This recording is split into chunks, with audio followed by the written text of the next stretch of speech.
fire fall.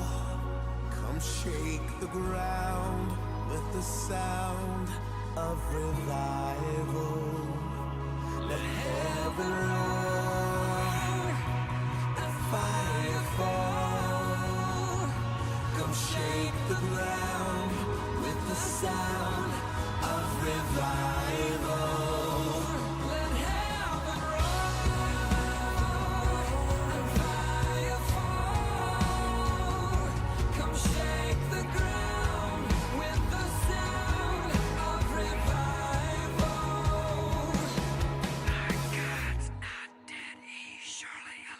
He's living on the inside, roaring like a lion. God's not dead, he's surely alive. He's living on the inside, roaring like a lion. God's not dead, he's surely alive. He's living on the inside, roaring like a lion. God's not dead, he's surely alive. He's living on the inside, roaring like a lion.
And the kingdom of God and his citizens are kings and queens that stand with the King of Kings and his kingship, that rule with the rod of iron in peace, justice, and mercy. Citizens are ours. Now, the Rod of Iron Ministries, which is another offshoot of this church. This is a satanic antichrist devil. These are not real Christians. Good values. This is a cult. We're very much opposed to it. America, we don't worship government. We worship God. How many of you feel safer knowing that your teacher has a gun? All of you. We need to turn back to God. Not to be dependent on the government. Revelation 3:11, let no man take thy crown. Hold fast to what God has.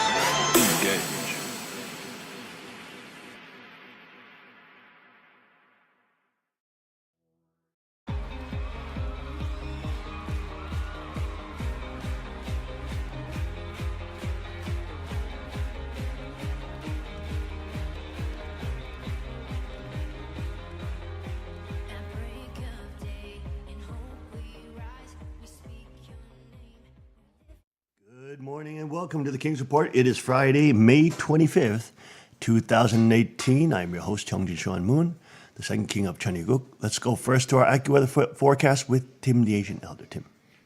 Good morning. It's a clear 54 degrees right now at the Cheongguk Palace, and we're expecting 87 degrees today. Oh my Lord. It's going to be a warm day. The doggy just came in. It's going to be a warm day. It's going to be summertime. Yes, mostly sunny, very warm as the summertime today. Official forecast. And tomorrow will be almost as warm, 85 degrees, a thunderstorm in spots. Sunday it's going to cool down to 70 degrees, so it'll be quite a bit cooler. But actually 70 degrees is much closer to our normal temperature. But again, I don't see any rain except for some thunderstorms here and there in the forecast for the next week or so. So it looks like we're going to have some pretty good weather. 87 degrees. Yes. Wow. That's going to be a sweltering one. Yes, it's going to be humid. That's right, yes. Get your shorts out today. Oh, Lord mercy. Well, you know, it is officially summer, or is it still spring? Officially, I think it's still spring. Until June. I think June something. Yes. That's when it becomes officially sometime. Yes. So we're getting close. We're getting close. It's already May 25th. Can you believe it? Wow. My goodness, that's pretty fast. This is Memorial Weekend coming up, and after that is Blaze Show coming up. Okay, so following weekend, it's yes. coming up quick. It's coming up super fast. All right, folks, let's go to the headline news on DredgeReport.com. Surrender. Let's go to Tim. Okay, Harvey Weinstein is surrendering. So Drudge is sort of making it look like some kind of a movie ad or something like that. He's having fun with it. Surrender, starring Harvey Weinstein. Or is it Weinstein? I'm not sure. Armed citizen kills shooter at Oklahoma City restaurant. Yeah, There you go. yeah, that's Don't want to cover that in the news. No. Weekend McCain HBO doc skirts hard questions. Ooh. Yeah, Netflix What a now most traitor. valuable media company in the world Wow. with low viewership ratings. How's that possible? TV studios scrambling to keep talent. Univision signals more layoffs, upheaval. Amazon records private conversation, sends to random contact. Google tries to ease tensions on eve of new EU privacy law. And Facebook is accused of mass surveillance through apps. And boom, $175 million estate, most expensive on East Coast. And let's see, home values rising at fastest pace in 12 years. How weakened ESPN became consumed by politics. Yeah, it's no longer a sports That's right. network. It's now EPP, I guess, or I don't know. Maybe the P stands for sport, for politics. I don't know. NFL players already discussing new forms of protests to take the place of the anthem sit-downs, kneelings. Two sisters wed two brothers. Sibling rivalry led to murder. Mortgage rates rising at pace not seen in 50 years. 8 women accused Morgan Freeman inappropriate behavior, harassment. So sorry, he says, and also his ads have been taken down. It's off. Rising tensions It is between China and off. U.S. Yes, President Trump canceled his summit with Kim Jong-un that was originally scheduled for Singapore on June 12th. We'll be talking about that, I Moon guess, Jae-in later on. trying to grovel at his feet. Yes. Please, President, let's just make a publicity stunt so we can win the Nobel Peace Prize. I'm a little commie, please. Help me win it. Ridiculous. Go ahead. Okay. I have a lot to say about that. Not a lot, but I have some things to say about that. We can cover that later on? Yes. Okay. Norway worried by intensified Russian naval activity. Catholic priest infected with Ebola. Okay. No amount of alcohol, sausage, or bacon is safe, cancer experts say. No sausage or bacon? Calls for junk food to have graphic cigarette-style warnings. X-rated Snapchat series discontinued after backlash. And study antidepressants linked to dementia. Troops on nuke base took LSD. What could go wrong there? Update, Arizona preps for mass evacuees should big one hit California. And the rapper given jail for glorifying terrorism vows to disobey. And a soccer legend to marry his 2 fiancées. Video shows road rage suspect hitting man with sledgehammer. Thailand arrests senior monks in temple raised to clean up Buddhism. Man wants to be first to swim across the Pacific. 6 months, 5,500 miles. Yeah, that'll be a swim. Assange facing eviction from London embassy developing. Chasey Manning says mass surveillance getting worse. And a half-human, half-chicken abomination created in the lab. See, they're doing it. Half-human, half-chicken. They're doing it. See, long time ago they were doing it. Mysterious wolf-like creature shot in Montana. This is genetic manipulation that's worse. These are called chimeras or chimeras. Pot lobby heads to D.C. to woo lawmakers. Still smoking. Tommy Chong views life at 80. That's a Tommy Chong of a Cheech and Chong. I see. Okay, right. Chi Chong. Cheech and Chong. It was way back when. Can't even remember. He's 80 years old now. Chi Chong is Cheech and Chong is some kind of smoking company. Huh? no. It's two people that were, and it was a thing way back when. They were kind of that part of that two people, big part of the pop culture in the 60s and 70s. Blue volcano flames trigger explosion fears in Kilauea. Blue flame coming out of the volcano. Turkey's economy at risk as currency hits record low. We talked a bit about that yesterday. Rape victim wins $1 billion verdict against security company. Okay. Those are the headlines on Drudge. Those are your crazy headlines for today. Well, let's get into that shooting. A mother and daughter were shot Thursday night at a popular restaurant on Lake Hefner in northwest Oklahoma City, police said. The shooting occurred at Louis Grill and Bar at 941, etc., etc. According to Captain Bo Matthews with the Oklahoma City Police Department, the suspect described as an 18 to 20-year-old white male entered the restaurant and opened fire. Mother and daughter celebrating a birthday were the shooting victims. They were both transported to OU Medical Center. Police confirmed a third female victim has minor injuries. A man that was trying to flee from the scene fell and broke an arm. Captain Matthews says the suspect exited the restaurant. He was confronted by a citizen who took out his own firearm, shooting and killing the suspect. The suspect has not been identified. Homicide detectives are on the scene. Over 100 witnesses are being interviewed. So there you go. The only way you can stop a lunatic with that type of force multiplication is a civilian or somebody else with a good guy with a gun, so to speak. Now, speaking of guns, okay, there we go. And there you go. There's the crime scene there.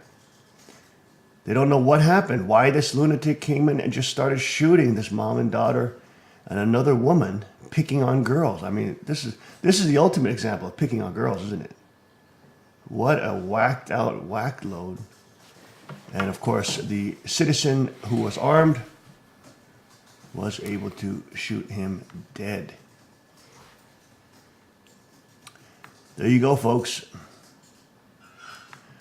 Now, this is probably done by pistol because concealed carries are not usually done by rifle. But here is a documentary, short documentary, done by Vice News about how Russia is trying to rebrand the AK-47 as a weapon of peace. A weapon of peace. Interesting, because Vice News, Vice is now contacting us and they want to do a documentary on us. They actually do quite good documentaries. Obviously, they lean to the left quite heavily. But they do cover a lot of different stories that most leftist outlets will not cover. So they want to send like 2, 3. They want to send anyways a film crew out here, and follow us around for a couple of days, and do a documentary on the sanctuary, because they must have seen the Washington Post article about us, which again was a shock. Again, a shock. Who was it? Was it Regis? So somebody at Sanctuary said, it must be the last days when Washington Post writes a positive article about father. I think hell is freezing over, yes. Hell is freezing. Oh, my goodness. Let's take a look at this Vice News documentary about the AK-47. Принадлежит одному из бойцов спецподразделений, он с ним защищает мир и воюет с террористами. Нам очень обидно видеть в фильмах, чаще всего в голливудских, что плохие парни с автоматами Калашникова всегда.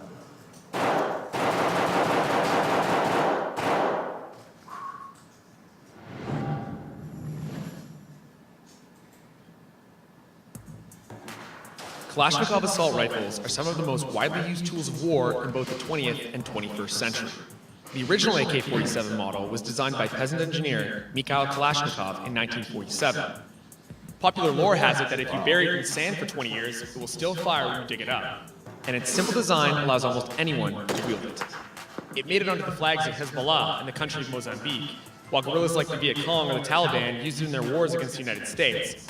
And of course, it was the official assault rifle of the Soviet Army, for which it was designed. Right now, Russia's involvement in the controversial conflict in Ukraine has brought on sanctions from Western powers. In 2014, Kalashnikov was among a group of Russian arms manufacturers banned from importing their weapons into the US. Since the sanctions, Kalashnikov has rebranded its assault rifles as weapons of peace in an effort to revitalize its global image. Vice News went to Moscow to see firsthand how the company is dealing with the American ban.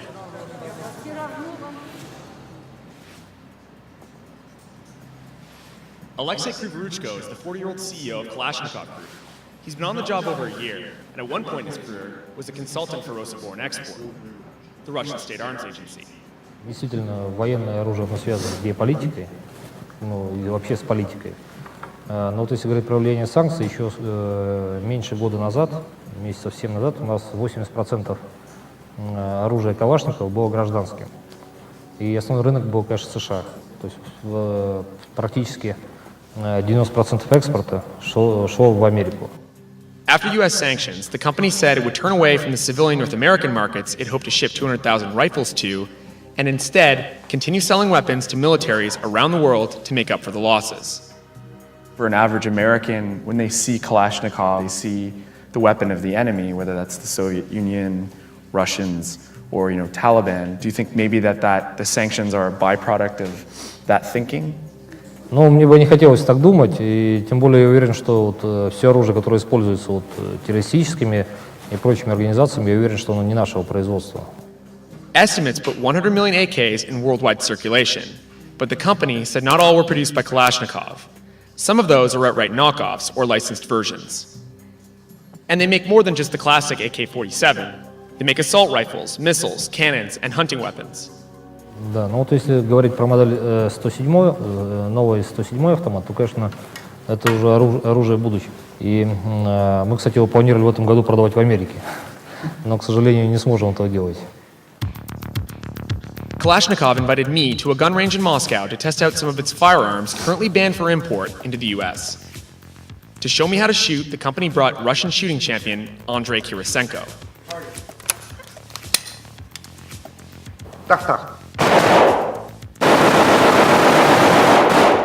So I'm shooting the newest Russian assault rifle, apparently. Holy shit. That was really easy. There was like no kickback, it was just like... А это у меня в руках боевое оружие. Отличается от гражданского тем, что здесь есть еще и режим автоматического огня. Это уже другой калибр, это уже более современный автомат, который в калибре 5,45 на 39. Конкретно этот автомат принадлежит одному из бойцов спецподразделений, он с ним защищает мир и воюет с террористами. Нам очень обидно видеть в фильмах, чаще всего в голливудских, что плохие парни с автоматами Калашникова всегда. Нет, это неправда, потому что сотни тысяч парней по всему миру с автоматами Калашникова как раз воюют с террористами. Они как раз защищают мир вот с такими автоматами. That idea of using the Kalashnikov to protect the world from evil is exactly the image that the company's ad agency is trying to portray. To find out more, we sat down with the advertising mastermind behind rebranding their assault rifles into weapons of peace. In December 2014, the company unveiled a massive multimedia PR campaign putting a positive historical spin on the AK. The idea behind this gun was that it was something by people, for people. It is for ordinary people, for a mass army, not for specially trained people, no matter what education, profession. So in Kalashnikov, you see, in a nutshell, the big philosophy of Russian design. If you create something, it has to be absolutely reliable, simple, enduring, that will work in any kind of climatic zone. What was the idea behind creating what is perhaps the most prolific weapon in history and making it a weapon of peace? A weapon of peace lies, I think, in the Russian view of why the arms are created. In a way, you can say that the chances of death were equaled by Kalashnikov. Previously, these simple folks were killed by the strong minority. Now the chances for them are equal. Therefore, they have to sit at the table and discuss. So no more humiliation, no more oppression. And why do you think, the AK and all of its, forms became the weapon of militant groups and as well other national armies, not just, terrorist organizations? Why did it become that choice weapon? It's quite a geopolitical issue as well. Somehow Kalashnikov was appearing in the hands of guerrilla in Central America or South America, with Taliban in Afghanistan. These people appeared in Western media with Kalashnikovs in their hands. Then,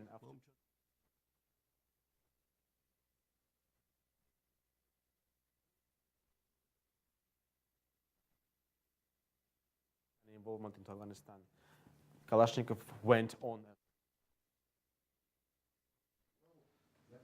Balance the heritage, the history of Soviet Union, of these liberation armies, with our new prospects for tomorrow, our new market niches.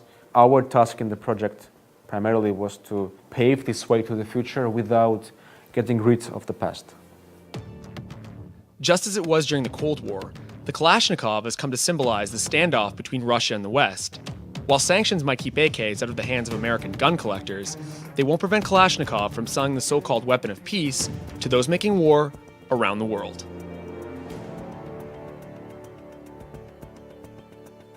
And there you go. We're having issues with the tech team, copyright issues on that video.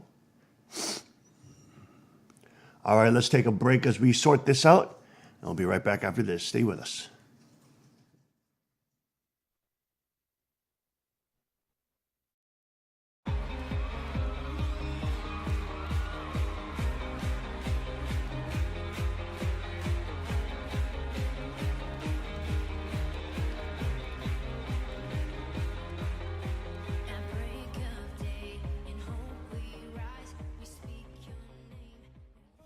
To see a revolution somehow.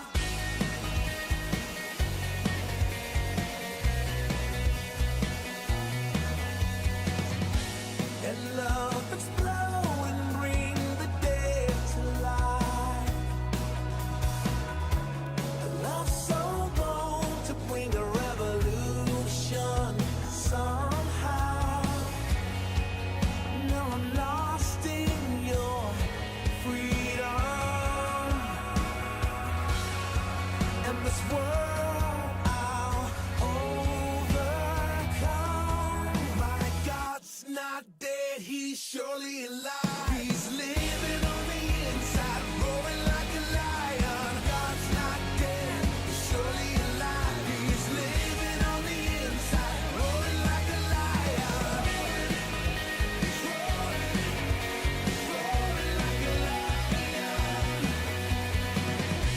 Let hope arise and make the darkness hide.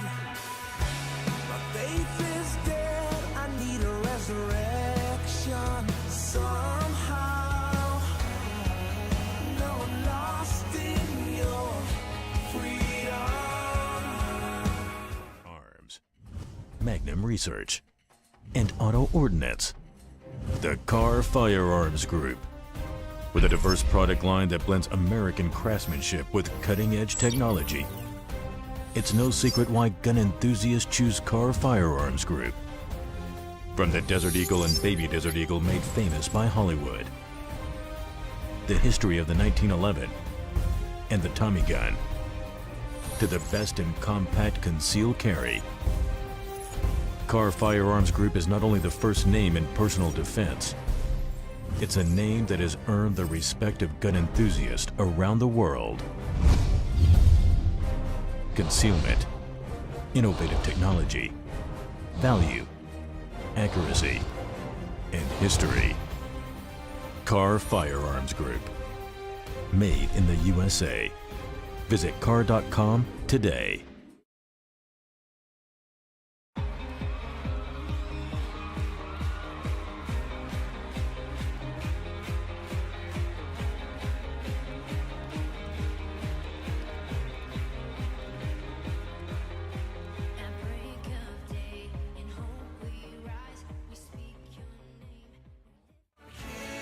We are back Friday, May 25th, 2018. Hawaii volcanoes, blue flames trigger fears of explosion. Check out these blue flames, folks, in Hawaii's lava bath that they have. You can see it right there. Blue flames. My goodness. Wow. Blue flames burning in the lava from Hawaii's Kilauea volcano are raising new fears of explosions. Emergency officials say if fissures open west of Pahoa, lava could block the one remaining open highway. If that happens, about 1,000 people would have to be helicoptered to safety. Wow, that's tremendous. Wow. Residents are also eyeing another disturbing development.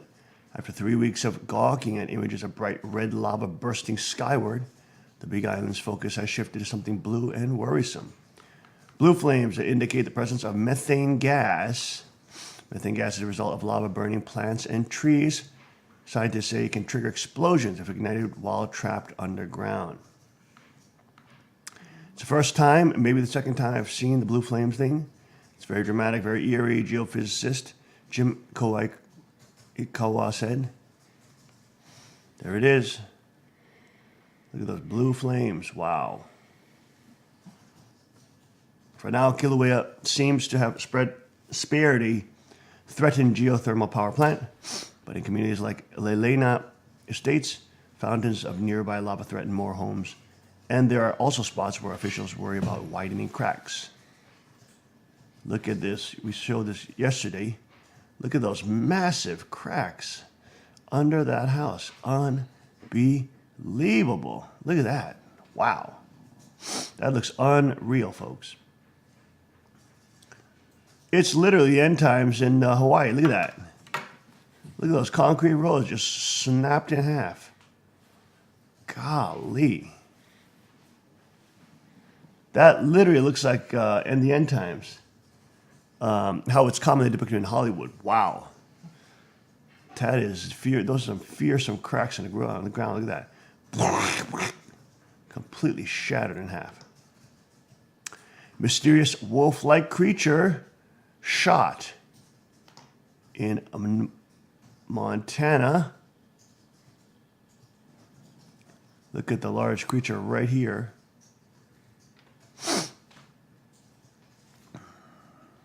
Wow.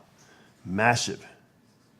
Was it a wolf, some type of hybrid, or a creature that hasn't been seen in Montana since the Ice Age? On May 16th, a lone wolf-like animal was shot and killed on a ranch outside Denton with long grayish hair and fur. A large head and extended snout. The animal shared many of the same characteristics as wolf, but its ears were too large. Its legs and body too short. Its fur uncharacteristic of that common to a wolf. So far, the exact species is a mystery. Look at that. At this point, no one is 100% sure. Montana Fish Wildlife Parks officials respond, saying we have no idea what this was until we get a DNA report back. It was near a rancher's place. It was shot, and our game wardens went to investigate. The whole animal was sent to our lab in Bozeman. That's the last I ever heard of it. There it is, a large wolf-like creature. That's a grizzly cub, one commentator wrote, under a year and starving from the look. Oh, come on, that's not a grizzly cub. Give me a break. With a tail that long, give me a break. That's not a grizzly. Speculation roam as far as identifying the animal as a cryptocanid species said to roam the forests of North America. That could very well be what's called dogmen. One poster suggested They're spotted each day, and the government quells any and all reports. Several people report being strong-armed into keeping quiet about the reports by men wearing black suits. First off, Direwolf with a song by the Grateful Dead from 1971, he said, of the prehistoric species populations. I know I've listened to many times. Number two, it's a prehistoric animal like mastodons and saber-toothed tigers, so it doesn't exist. As for the Dogman theory, there's a regular Friday night YouTube broadcast called Dogman Counters. For those who wish to follow up on that line of thought, it comes on right after Bigfoot Eyewitness Radio. I mean, it just looks like a big dog. That's all it looks like. A big dog. Smucker's own speculations run towards something of a wolf-dog hybrid. He noticed several occasions within the last few years in which canid predators, neither all wolf nor all dog, were causing problems with ranchers. Each of the continent divide. Well, wolves, all dogs are descendants of wolves. We have had a few instances of wolf-dog hybrids out there. One was out somewhere in eastern central Montana killing sheep like crazy. Finally, we caught it, and it turned out to be a hybrid. There you go. That's probably what it is. Wolves and dogs are unique in the animal world in that they can interbreed and produce offspring that can in turn produce their own litters. This is unlike the pairing of horse and donkey, which will produce a mule. Mules are always infertile and capable of producing offspring of their own. Wolf dog ownership and interbreeding by private citizens remains controversial. According to the International Wolf Center, nearly all wolf dogs are bred in captivity.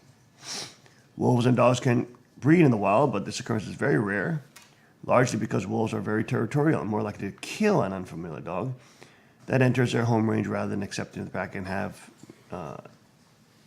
sexual relations with it. Wolf dogs are heavily regulated, and hybrids should have a tattoo identifier. The behavioral tendencies of wolf dogs are unpredictable, ranging from bold, aggressive, and territorial to placid, submissive, and friendly, even among pups within a single litter. For that reason, the breeding of wolf dogs in captivity is highly regulated. If you have a wolf dog hybrid, it's supposed to have a tattoo on a lip, and it's supposed to be registered with the state.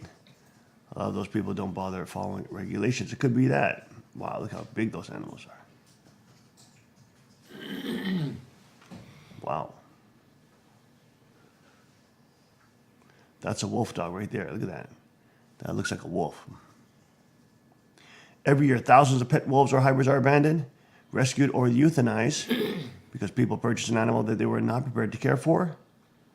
A few facilities exist around the country that take in unwanted canines, but their resources are usually very limited. There's one of the wolf dogs right there. It's not clear whether the animal shot and dented falls into this category, but the problem of irresponsible wolf dog owners is well known by FWP officials. Over the years, we've had incidents of hybrids where someone has a wolf dog, and I don't know if it gets too big or if it just wants to be free and wanders off. It is legal to shoot a wolf if it is preying on livestock on private property. The animal shot near Denton was not directly implicated in any livestock predation, but as FWP Warden Zach Norris noted, the ranching family who shot it were well within their legal right to do so. Just like in Pennsylvania, hunting coyotes 24/7 is legal. Legal. It was real close to the cattle and residences, Norris noted. There were domestic dogs in the area, and there were children. It was legitimate for the wolf-like animal to be shot based upon Senate Bill 200. Everything was okay with it. And there you go, as they try to figure out what exactly that was. Speaking of animals, hybrid human chicken embryos, half human, half chicken abomination created in the U.S. labs. And here we go. The wackos are doing this again, messing with God's genetic codes. And we see that the Bible says that it will be like the time of Noah when the flood came. And right previous to the flood, we see in Genesis 6 that the Nephilim, or the fallen angels, were coming down and repopulating and doing gene manipulation. Essentially, they were having sex with humans And they were creating giants and demon human hybrids. And so God wiped out the world. He wiped it out, called them abominations.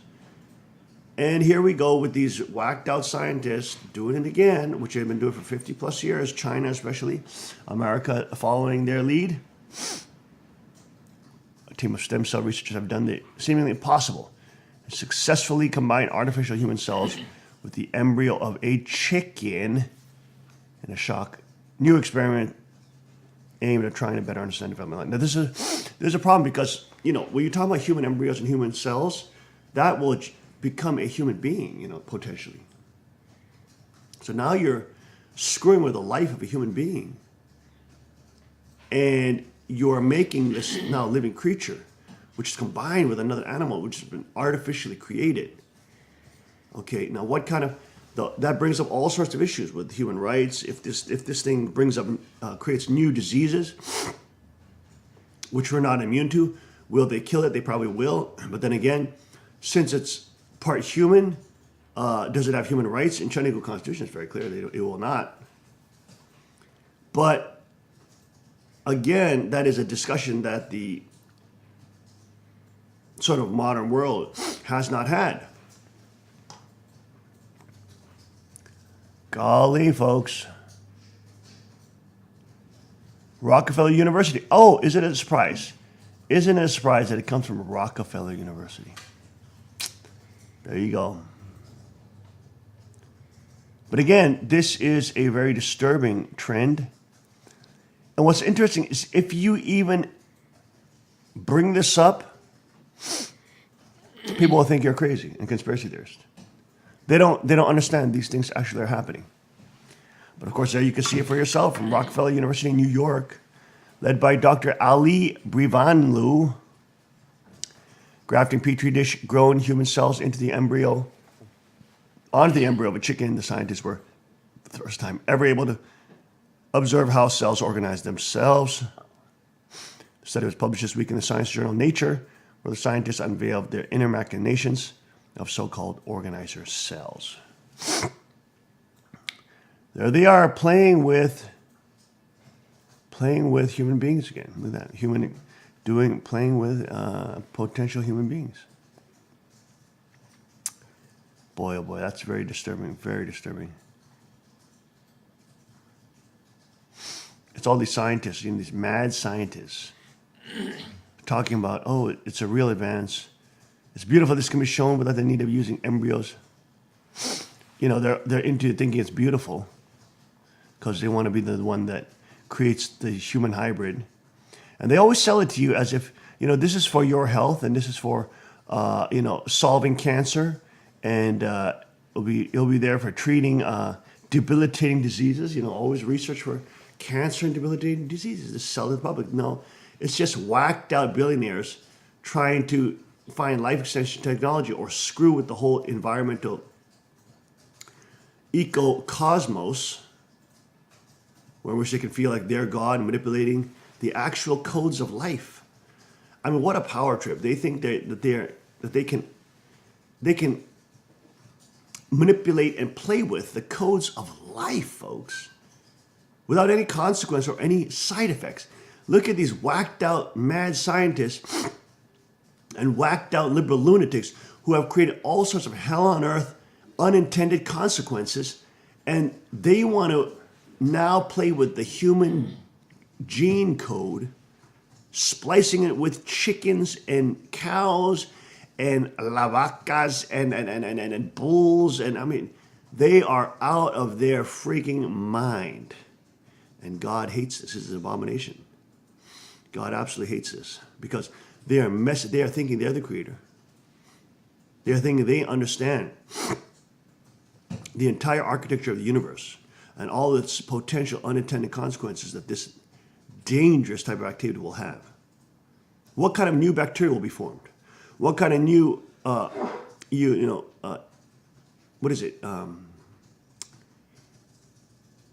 immunologies, right? What kind of new viral infections?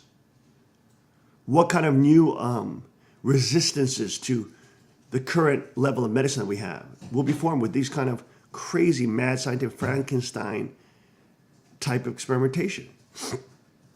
How many times have we heard of science labs being broken into, being compromised, having bacteria released from Lime Island off the coast of, what is that, Long Island? Where then Lyme disease begins from? It begins from right around that area. How many times have we've been manipulating and doing biological experimentation? You know, what do they call it? They call it biotech and biological experimentation, where they play around with these dangerous chemicals, viruses, pathogens, etc., and then it gets released. It gets out. Golly, and now they're again, and this is where they're just pretending like it's happening just now and it's breaking science. They've been doing this for the last 50 years. You can go back and see all these type of chimera type experimentation being done 50 years ago. I mean, just 10 years ago, they were saying that they were making milk from goats that were combined with spider, so that it becomes, you can create spider webs for Kevlar from the milk that's produced by these goats, and they were doing that. Always in the name of science, of course. But they were publicizing that like 10 years ago, and they were, of course, doing it 10, 20, 30, 40 years ago. Splicing genomes and splicing humans into, and of course, China has no human rights ethics. Look how many human rights violations they've done. They've been doing these experimentations from the very beginning.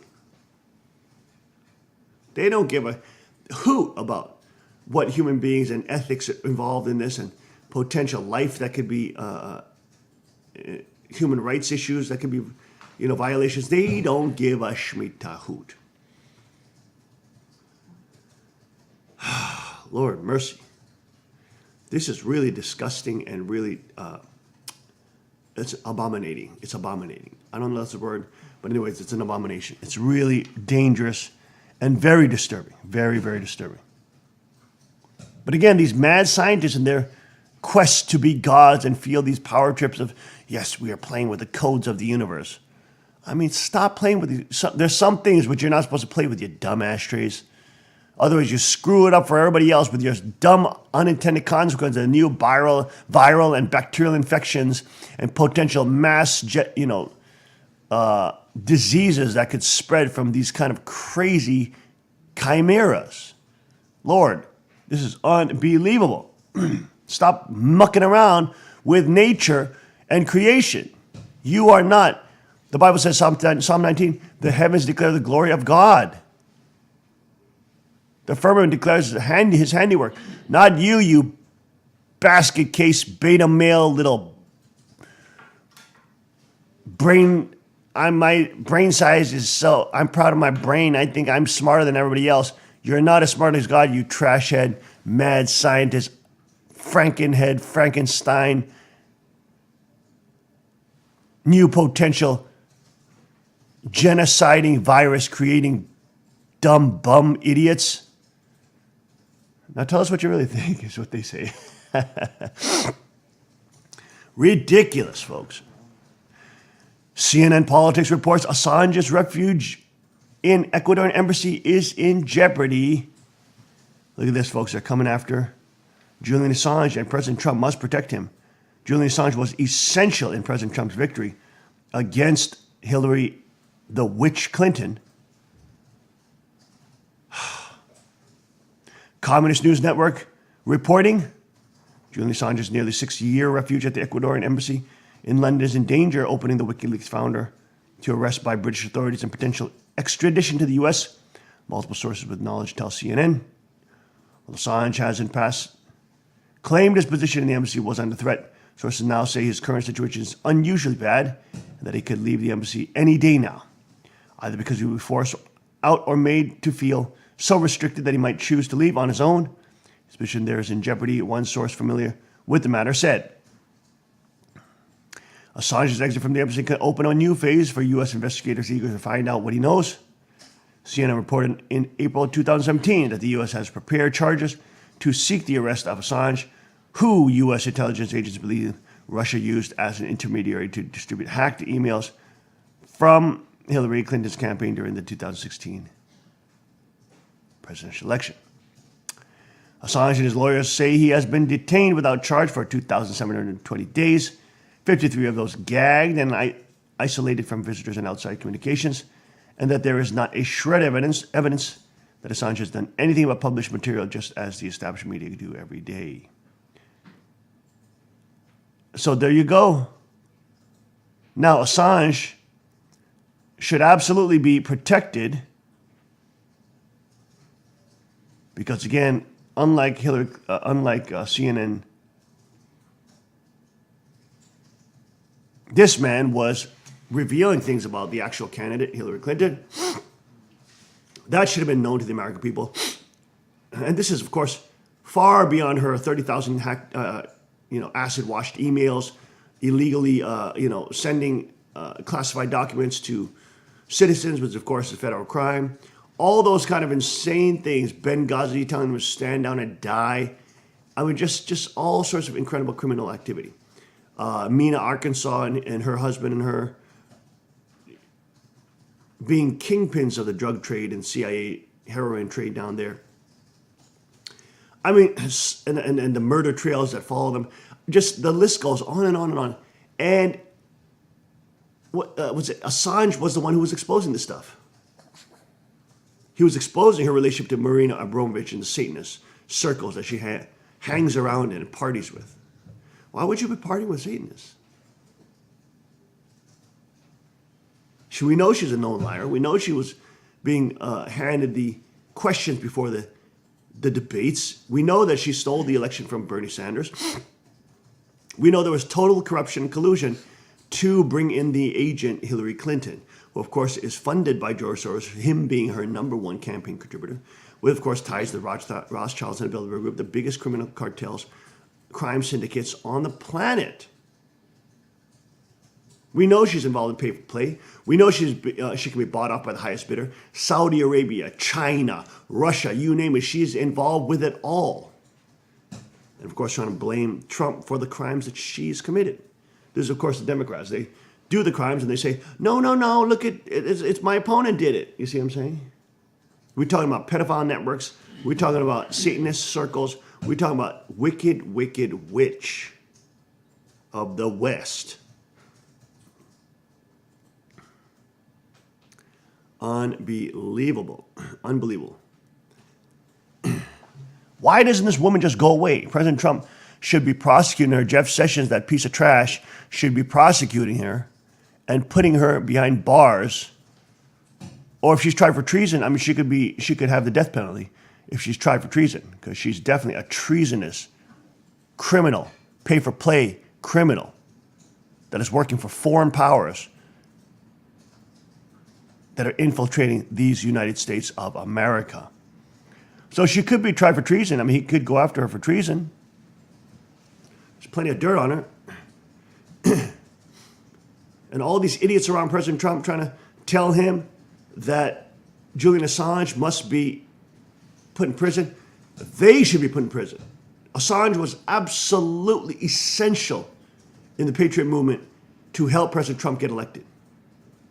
And if President Trump throws him in prison without protecting him, he is destroying his own credibility.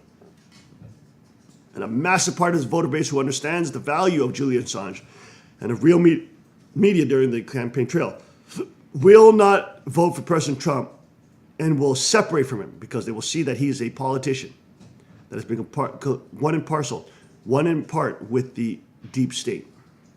Julian Assange was a critical piece. Critical.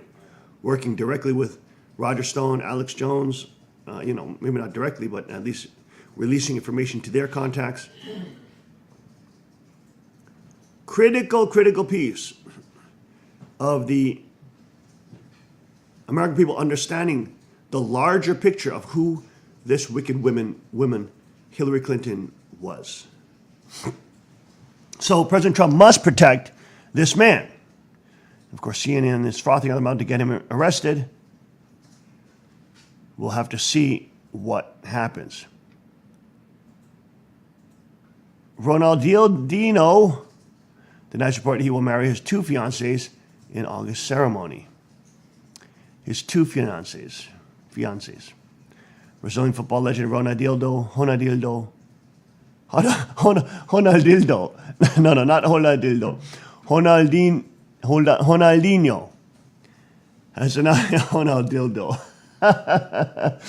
has announced report he will marry two women at the same time. It's the biggest lie, he says. While polygamy is outlawed in Brazil, Odia reported civil unions between more than two persons is not uncommon, and that Ronaldinho, Priscilla Cola, and Beatriz Souza already live together. Mirror Football shared the image of the three.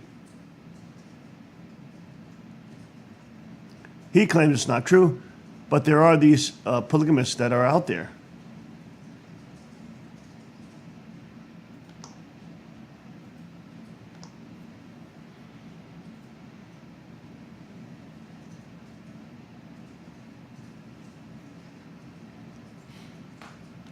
The Mirror reports that no amount of alcohol, sausage, or bacon is safe according to cancer experts. Even small amounts of processed meats and booze increase the risk of hosts of cancers, outlined in the World Cancer Research Fund. These are processed meats. Even small amounts of processed meats and booze increase risk. The respected global authority, World Cancer Research Fund, has unveiled a 10-point plan to cut your risk of getting cancer by up to 40%. Brits have been told to banish favorites such as ham, burgers, and hot dogs from their diets by experts who say that they are a direct cause of bowel cancer. But UK experts have disagreed with the draconian advice, insisting that the old bacon sandwich isn't anything to worry about. The World Cancer Relief Fund found boozing is directly linked to increased risk of cancer, 6 cancers. First time recommends sticking to water or unsweetened drinks. It added stomach cancer to its previous list of cancers of the bowel, breast, esophagus, liver, and throat. It is the biggest ever global analysis of cancer triggers, covering 51 million people, 3.5 million who were diagnosed with cancer.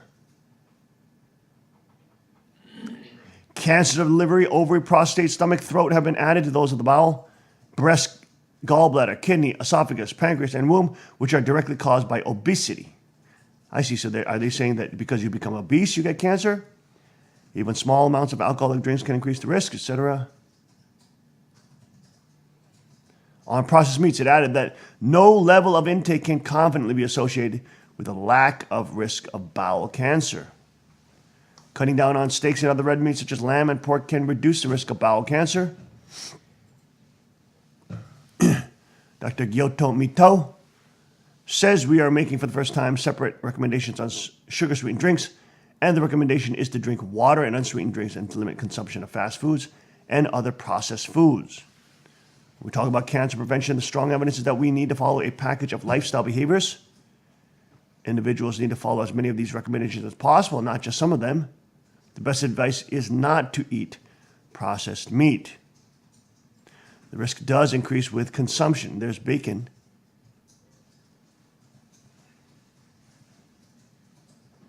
Our cancer prevention recommendations work together as a blueprint to beat cancer that people can trust because they're based on evidence that has now proved consistent for decades.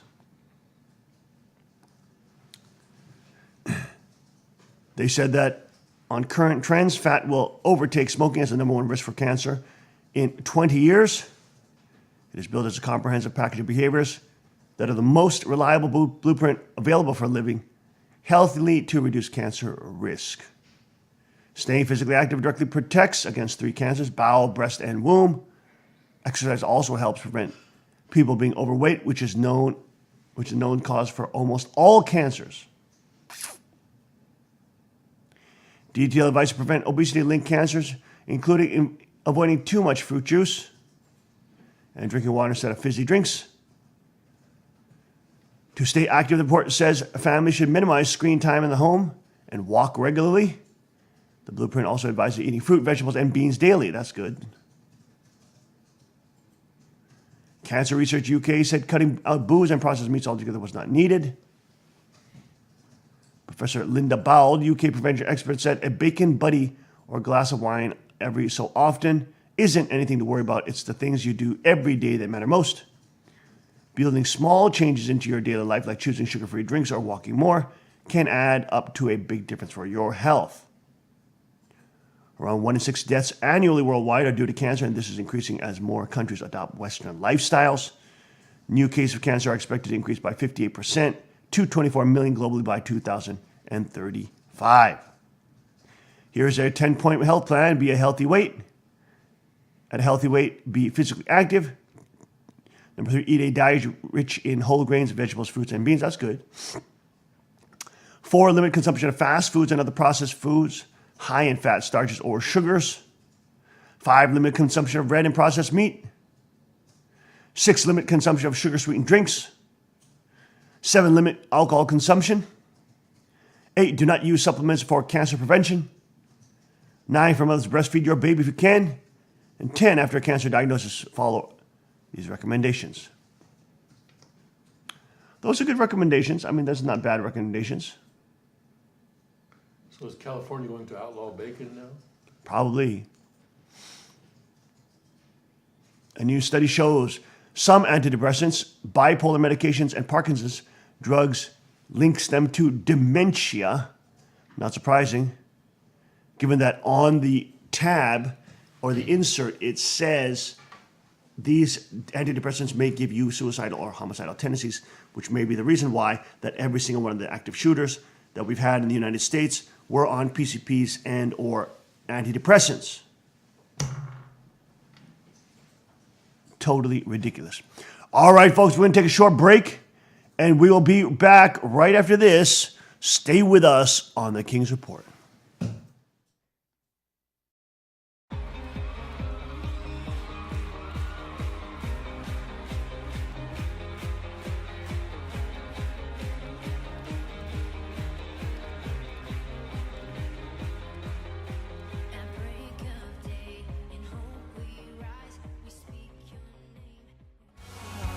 And this world I'll overcome. My God's not dead, He's surely alive. He's living on the inside, roaring like a lion. God's not dead, He's surely alive. He's living on the inside, roaring like a lion. He's roaring like a lion.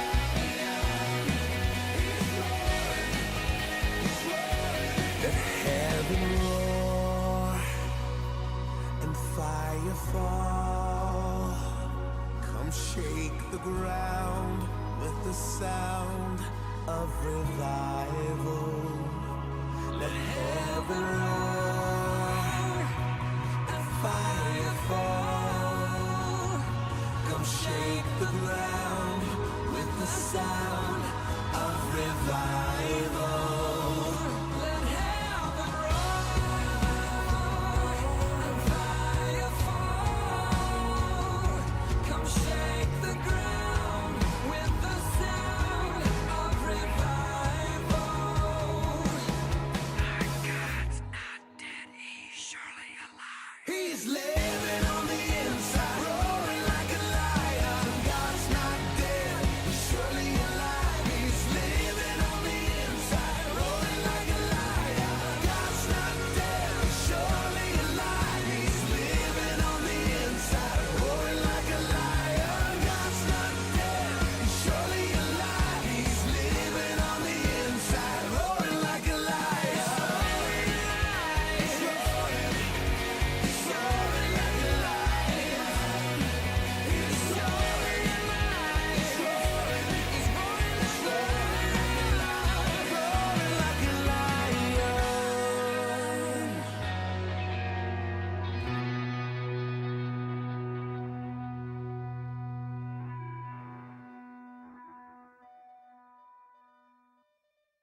ground with the sound of revival. Let heaven roar and fire fall. Come shake the ground with the sound of revival. Let heaven roar and fire fall. Come shake the ground with the sound of revival. Our God's not dead, he's surely alive. He's living on the inside, roaring like a lion. God's not dead, he's surely alive. He's living on the inside, roaring like a lion. God's not dead, he's surely alive. He's living on the inside, roaring like a lion. God's not dead, he's surely alive. He's living on the inside, roaring like a lion. He's roaring like a lion. He's roaring alive. He's roaring like a lion.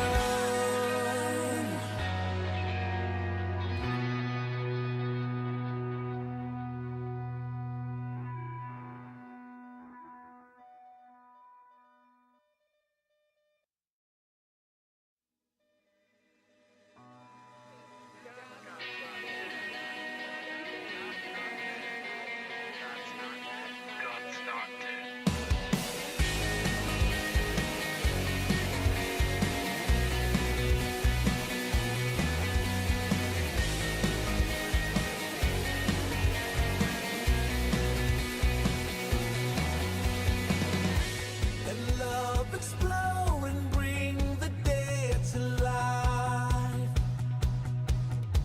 A love so bold to see a revolution somehow.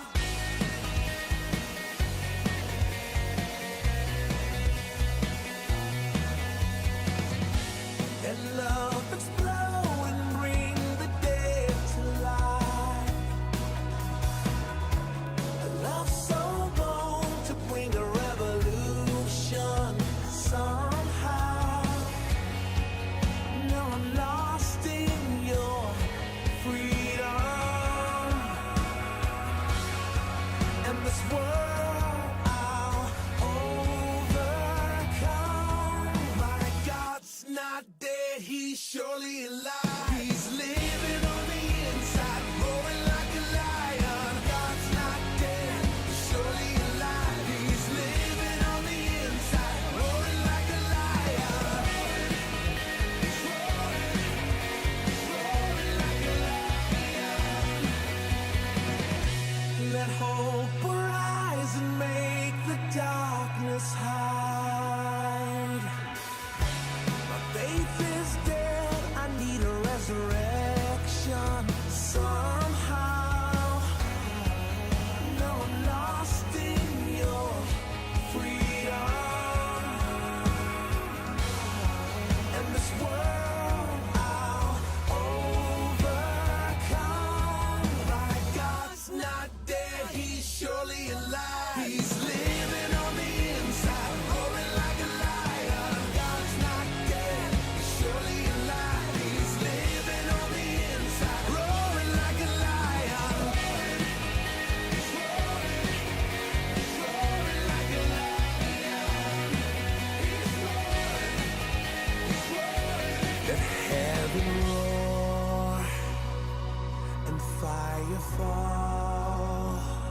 Come shake the ground with the sound of revival. Let heaven roar and fire fall. Come shake the ground with the sound of revival. Let heaven roar and fire fall. Come shake the ground with the sound of revival. Our God's not dead, he's surely alive. He's living on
They specifically said they want the local people showing up with assault weapons. It's scary. It only takes one crazy person. It's something I would consider keeping my child home, and it's scary. I don't need a freaking assault weapon to defend myself. Only thing they're good for is killing. And you want to bless it? Shame on you. The Sanctuary Church is expecting hundreds of people next Wednesday morning, many of them with assault rifles. Moon is the son of the late Sun Myung-moon, who founded the controversial Unification Church that drew national attention in the 70s and 80s. I don't want all this chaos. A weapon of war, a weapon of mass destruction. Nicholas for peace sounds just as absurd. You trust these lunatics? The bullets are on your head. But they're worshiping a weapon. 세계 선교 본부장 팀 헬더입니다. What kind of joke is that? Bozo, give me a break. Ridiculous. You're freaking lying. All the demons are howling. We have now become the most famous church in the world, folks.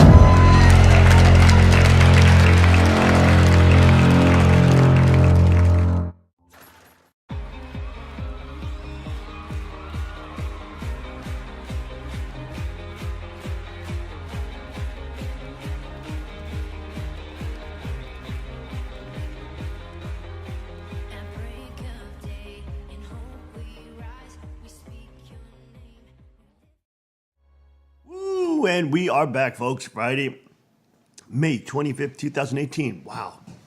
You got to try this agave organic sweetener. This is from the agave plant. You know, stuff like this. Where did we pick this up? Anyways, I can't remember where. Oh, TJ Maxx, I think we picked it up. But on sale. But this stuff is so amazingly powerful. It's like honey, but it's, you know, a little more nectary. It's so sweet. It's like amazing.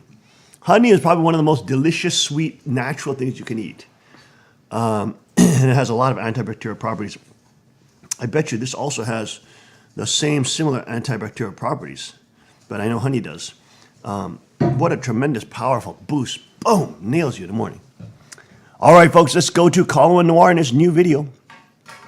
Let's check Kalawan out.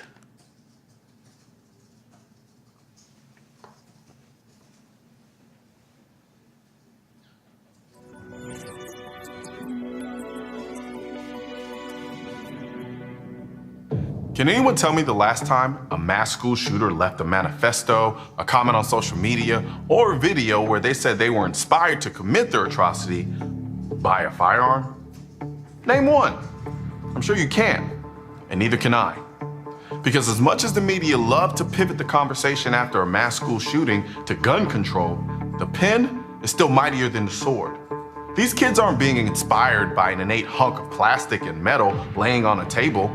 They're inspired by the infamous glory of past shooters who they relate to.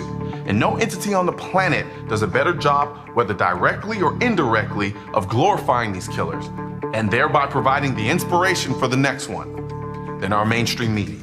We're going to show the chilling scenes. We're going to tell the horrific stories. 1692 means we got shots fired. And it allows you to recreate the scene to exact scale. Are they dead or alive? Tonight, new cell phone video of the moment the dance floor turned into a killing field. You may hate guns and want to ban every single one of them, but even you know what I just said is true. Attention seeking in this country is at an all-time high. And if social media has proven one thing, it's that there are people out there willing to do anything for attention, even if it means slaughtering classmates they hate, but letting the ones they like live so they can tell their story to every mainstream media news outlet who are itching like fiends to be the first to do a deep-sea dive into the killer's background. Authorities say there are clues in his journal and on his cell phone, and he left a social media footprint with chilling images. As they see it, they get to leave a legacy of carnage, and the higher the body count, the better. And we all know Wolf Blitzer will be right there with the death toll counter keeping score. While they're doing all of that, the next mass shooter is quietly watching in envy as the guy who was just like him gets his name etched into the history books as he's showered with attention and even love letters from women who would otherwise never acknowledge his existence. And this kid will be inspired to not only do the same thing, but to outdo the last kid and get, as one high school student once said to me, a higher score. It's time to put an end to this glorification of carnage in pursuit of ratings, because it is killing our kids. It's time for Congress to step up and pass legislation putting common sense limitation on our mainstream media's ability to report on these school shootings. There's no need to cover these shootings for 2 weeks straight, plastering the kid's face over and over and over again. Pass a law stopping the media from reporting the killer's name or showing his face. You could still report on the shootings. We just need reasonable laws that place limitation on the glory and fame you give to these killers and their twisted motivations. You know that feeling of anxiety that shot through your body when I said the government should pass laws to limit the media's ability to exercise their First Amendment right? That's the same feeling gun owners get when they hear people say the same thing about the Second Amendment. Hearing me advocate for the government's ability to limit anyone's First Amendment rights, including the media, should anger all of you watching this video. The same way it should anger you when anyone tries to use the same limitations on the Second Amendment. Here's the thing. I do believe our mainstream media news outlets should hold themselves accountable in the way they cover school shootings. They should take into account how over-reporting on school shootings inspires other shooters. I honestly believe ignoring shooters and not giving them any attention will do more to stop school shootings than any gun control measure ever will.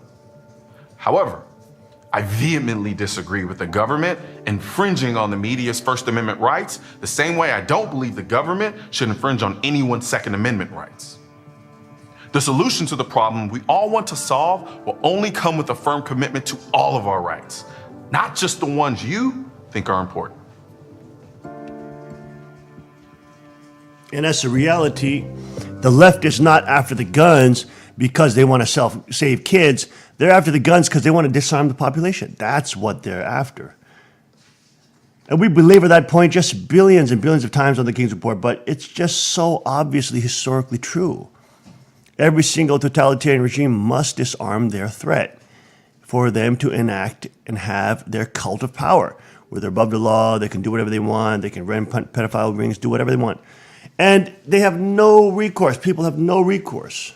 No ability. They just farm to death and out of existence. And because the very nature of these people who give their souls over to evil, they're vampiric parasites. They're parasites that want to feed off the population. They don't care whether or not that host body will die at some point. They just move on to the next. They're only in it for temporary resources.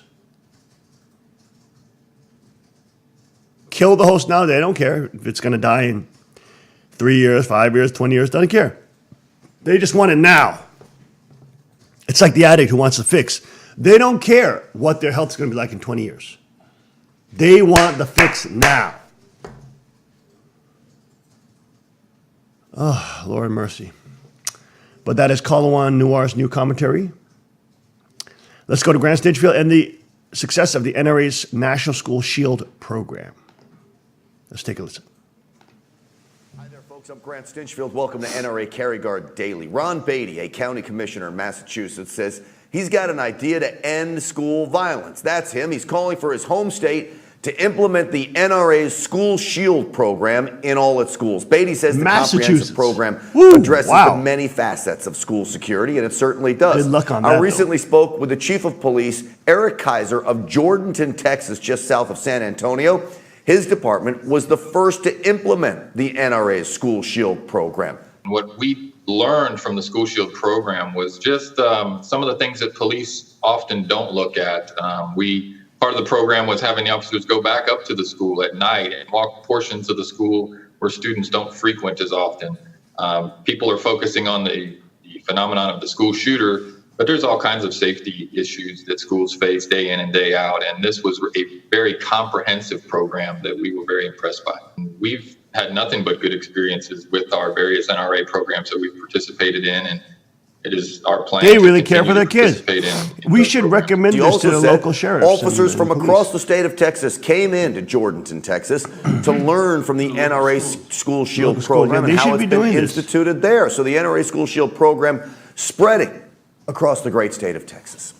That'll do it for us today. I'm Grant Stinchfield for NRA Carry Guard Daily. We'll see you here every Monday through Friday, 1:30. They should do that. That would be a great service, but done by Car Arms. You know what I mean? If they were able to implement that, that would be a great news story. That they're able to help implement the NRA Carry Shield, or the School Shield program. Because that's an actual program that they have ready to go and ready to implement and work with local law enforcement and the schools to raise a level of situational awareness for the reality of active shooting that happens because we have all this. We have a drugged out society. We have the highest consumption of psychotropic and pharmacological drugs. We are the biggest customers for big pharma and these chemical companies that don't give a hoot about your health and don't give a hoot about school shootings because they have contracts with the media that don't allow the media to report on the fact that all these whacked out lunatic, what do they call them? Involuntary celibates is what they call themselves. I mean, this is ridiculous. Involuntary celibate, no girl wants you. That's why you're celibate. That's why you can't, that's why you're celibate, you dumb ashtray. They call it as if they're the victim. Oh, these girls don't want to sleep with me and just rape me and ravage me sexually. I think I'm involuntary celibate. I'm mad and I'm angry. I'm victimized. I'm so poor because nobody wants to bang me. I'm going to kill people now. What the hell is wrong with these?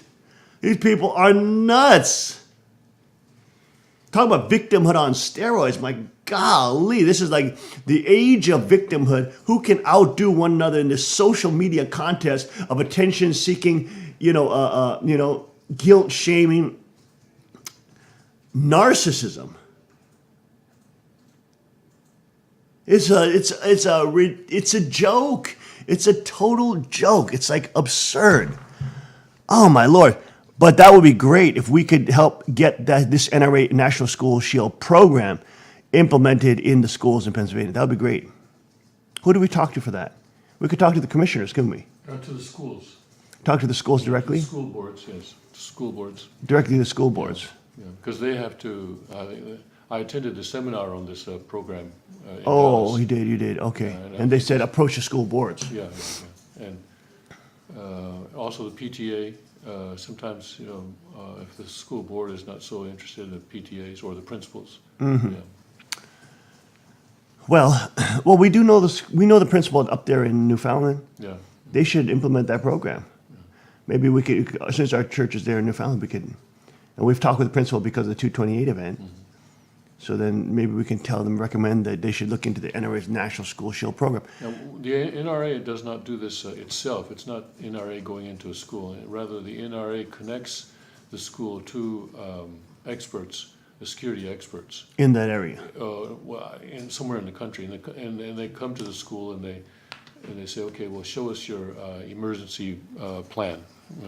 Well, it's great because, they're empowering local security companies, but at the same time, they're kind of vetting them and saying we give our NRA stamp approval on these companies. Yeah. All right, either which way, it keeps the kids safer because at least they're thinking about school safety. They're thinking about realistic ways of making them harder targets so that these bozo, lunatic, incel, my gosh. Oh my gosh, give me a break. This is unreal. This is a Twilight. We're not living. This is not real. It can't be real. This has got to be a movie. This has got to be some kind of Twilight Zone. It's so stupidly absurd. It can't be real. This can't be real. It's so ridiculous. Okay. Oh my Lord, have mercy. And Mr. Dan Bongino breaking it down about don't lie about your ethnicity pledge. In honor of Elizabeth Warren. Hashtag no RA pledge. Boy, do I got a show for you today. I had to move things around a little bit because we have such a great production crew here. They put together such a fine piece on the Pocahontas pledge that I actually had to move it up to the show. Poor producer Denise, I said, you got to move this up. Because I was afraid, don't worry, I'll tell you what the Pocahontas pledge is in a few minutes. You're not going to want to miss this. But I was afraid it was so good that if I did it at the end of the show, I would not give it its due time. And I want you to see how committed we are here at NRA TV to the Pocahontas pledge. Hat tip Grant Stinchfield. I will get to that in a minute. But we were right up until seconds before the show working on moving stuff around. So let me start out with what I was going to start on a very serious note. So the New York Times got basically called out for burying the lead on their story. They are desperate to make Spygate go away. Spygate, of course, is the Donald Trump name for the spying scandal on his campaign. Trump has a gift for this, by the way, distilling down very complicated attacks on him into names that are easy to remember. Spygate, can't miss that. Trump was spied on, therefore Spygate. I love it. So great job, President Trump, making us all understand what happened. Your campaign was spied on. Now, the interesting part of this case is there is some interesting kind of burying of stories. And the reason this is happening, folks, right now, I'm going to explain this to you today on the show, is that there's some very serious criminal liability here in this case. This isn't just about a political spying scandal, some people that got upset, spies that got caught, political machinations going on. There were very serious leaks that went on in this case that were potential felonies, and people are looking at potential investigation and arrest. So there's an effort by the Pravda media, the Pravda Post, and the fake news New York Times to spin this story. Matter of fact, there's a piece by Philip Bump in the Washington Post today that is so outrageous. Again, it probes new depths in the abyss of absurdity, saying how Spygate really isn't about spies. No, it's about fire ants. I mean, I seriously lost IQ points reading it.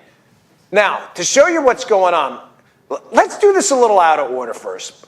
Give me that clip first from the Washington Post piece. I just want to show them something. It's from Eric Wempel's piece. I want to highlight something here. The New York Times acknowledges it's buried its lead in the Trump pre-election story. This is important. In late October, in response to questions from the Times, law enforcement officials acknowledged the investigation. Folks, let me be clear what I'm talking about. They're talking about the counterintelligence spying operation on Donald Trump. So just to be clear, we're talking about here, in late October, when the New York Times asked law enforcement officials about the investigation, the law enforcement officials acknowledged it, but, quote, urged restraint.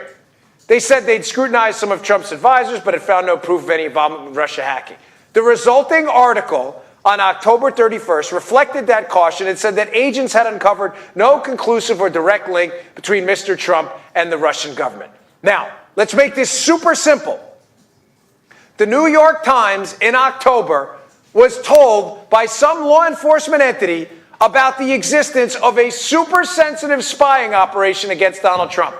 Remember the date, October 31st.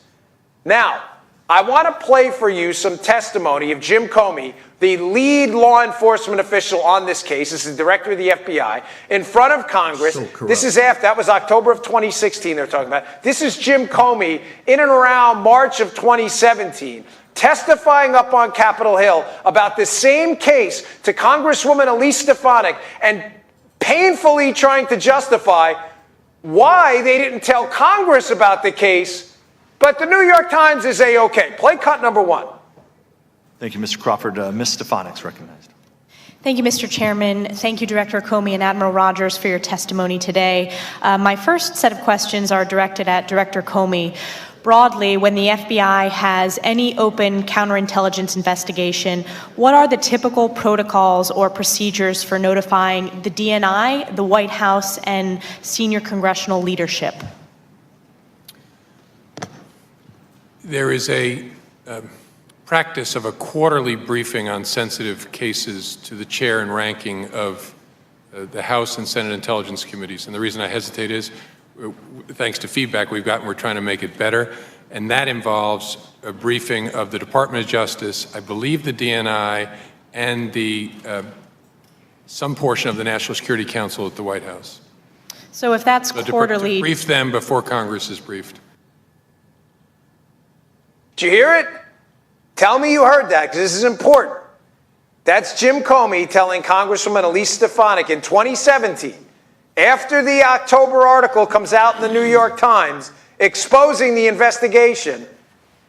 This is Jim Comey talking about how he didn't tell Congress about the investigation. Well, he'll get to that in a second. But how there should have been a quarterly briefing because it was a sensitive case. That sensitive cases, they briefed to Congress and congressional oversight.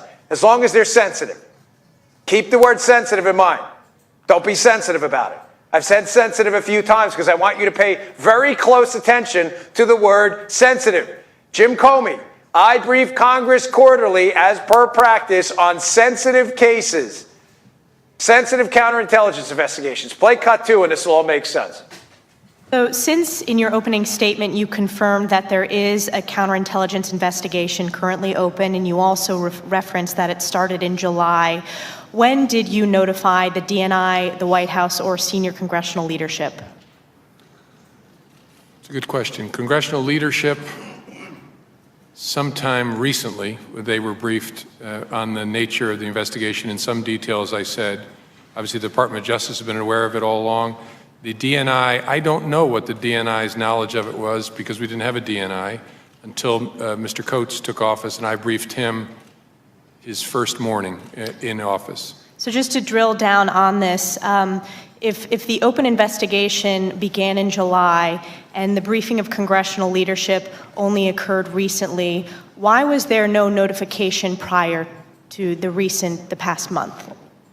I think our decision was it was a matter of such sensitivity that we wouldn't include it in the quarterly briefings.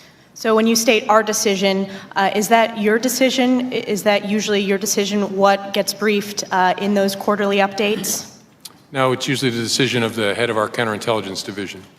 And just, again, to get the detailed on the record, why was the decision made not to brief senior congressional leadership until recently, when the investigation had been open since July, a very serious investigation? Why was that decision made to wait months? I think because of the sensitivity of the matter. What? Wait, what?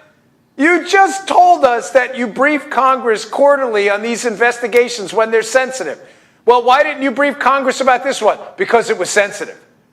Does that make any sense to you? You understand now why people are panicking? There was a potential criminal leak to the New York Times about a case that the FBI director refused to brief Congress on, despite the fact that he was supposed to brief them quarterly. The New York Times, okay. Congressional oversight? No, we're not going to brief them. But there was a potential felony leak to the New York Times of very sensitive information. Oh, yeah. You now understand, folks, why people are panicking and why the Pravda Post and everyone else, that Philip Bump piece, that absurdity today, why they're desperate to spin this thing into anything other than what it really is, a spying operation on Donald Trump that they hid from Congress.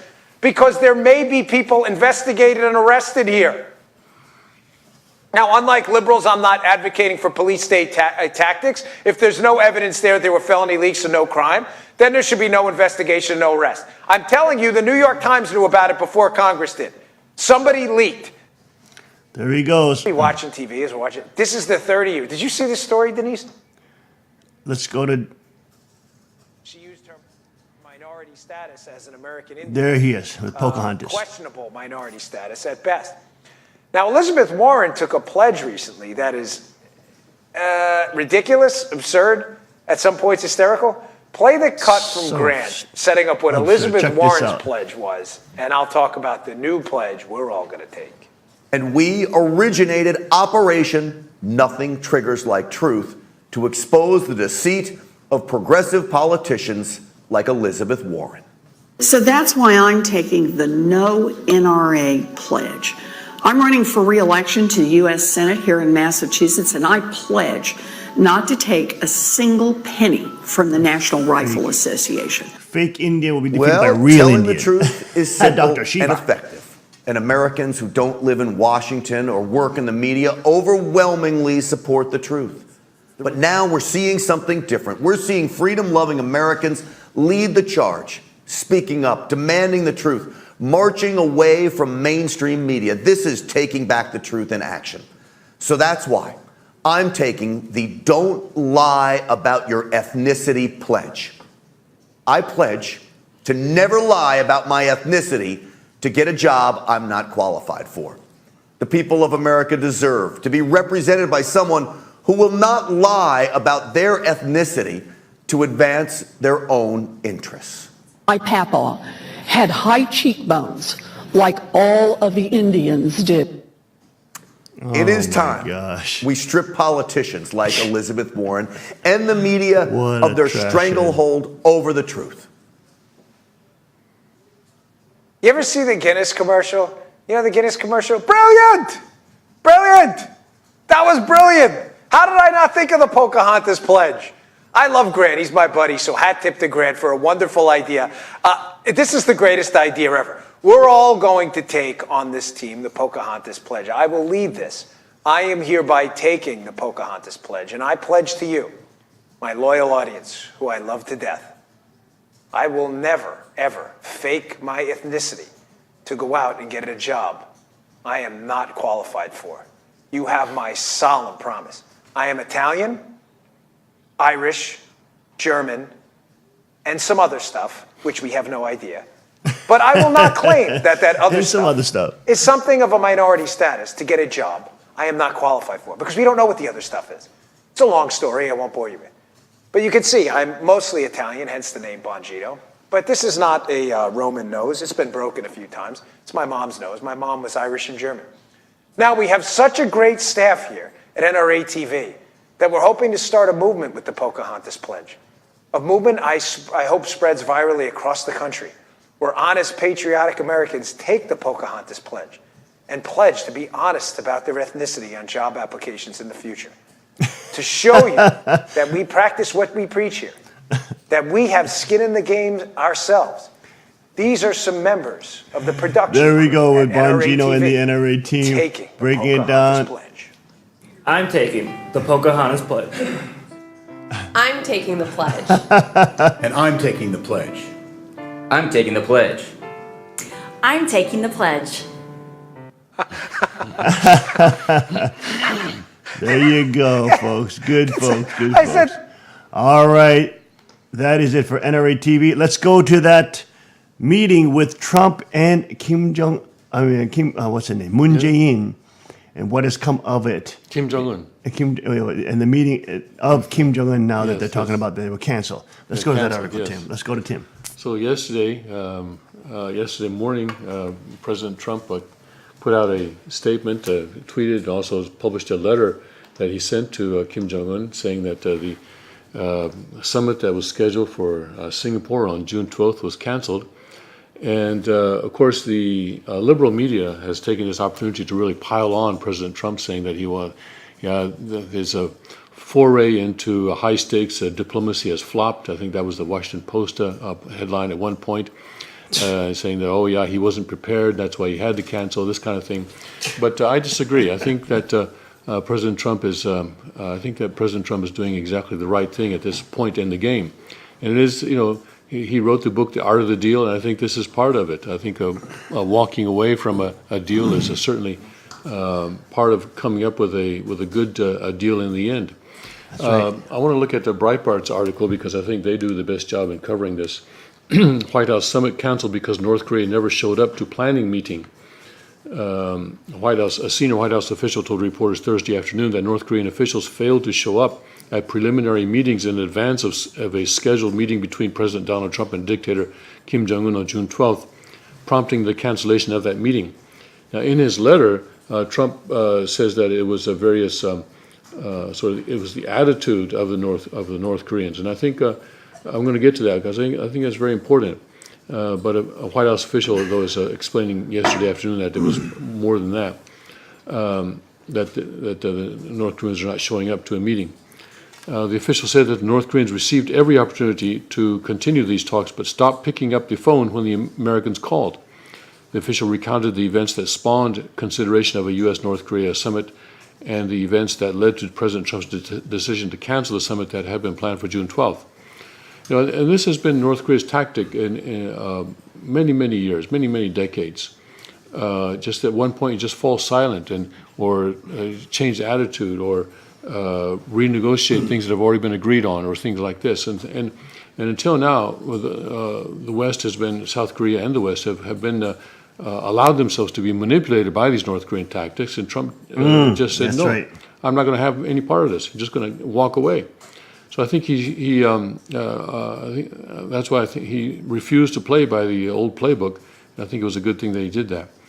But anyway, let's see what the senior official is saying here. On March 8th, a delegation from South Korea visited the United States, delivered a message from North Korean leader Kim Jong-un to President Trump. The message was that Kim was committed to denuclearization, pledged to refrain from any further nuclear tests, and that he understood that regular U.S. military exercises in the region would continue. And that's important. That last clause there is important. He understood that regular U.S. military exercise in the region would continue. But recently he canceled a meeting with South Korea using the U.S. military exercise as an excuse. So there you see North Korea was going back on what it had originally promised. In light of this, Trump accepted Kim's invitation to meet in person. Since then, the U.S. has made significant efforts in good faith to plan the meeting, according to the senior official. The North Korean regime criticized the joint military exercise between South Korea and the U.S. last week as provocative military disturbances. The North Koreans then broke off planned meetings with South Korea. That constituted a broken promise, the official said. Yeah, they were going back on their word that they made, going back on a promise that they made in March.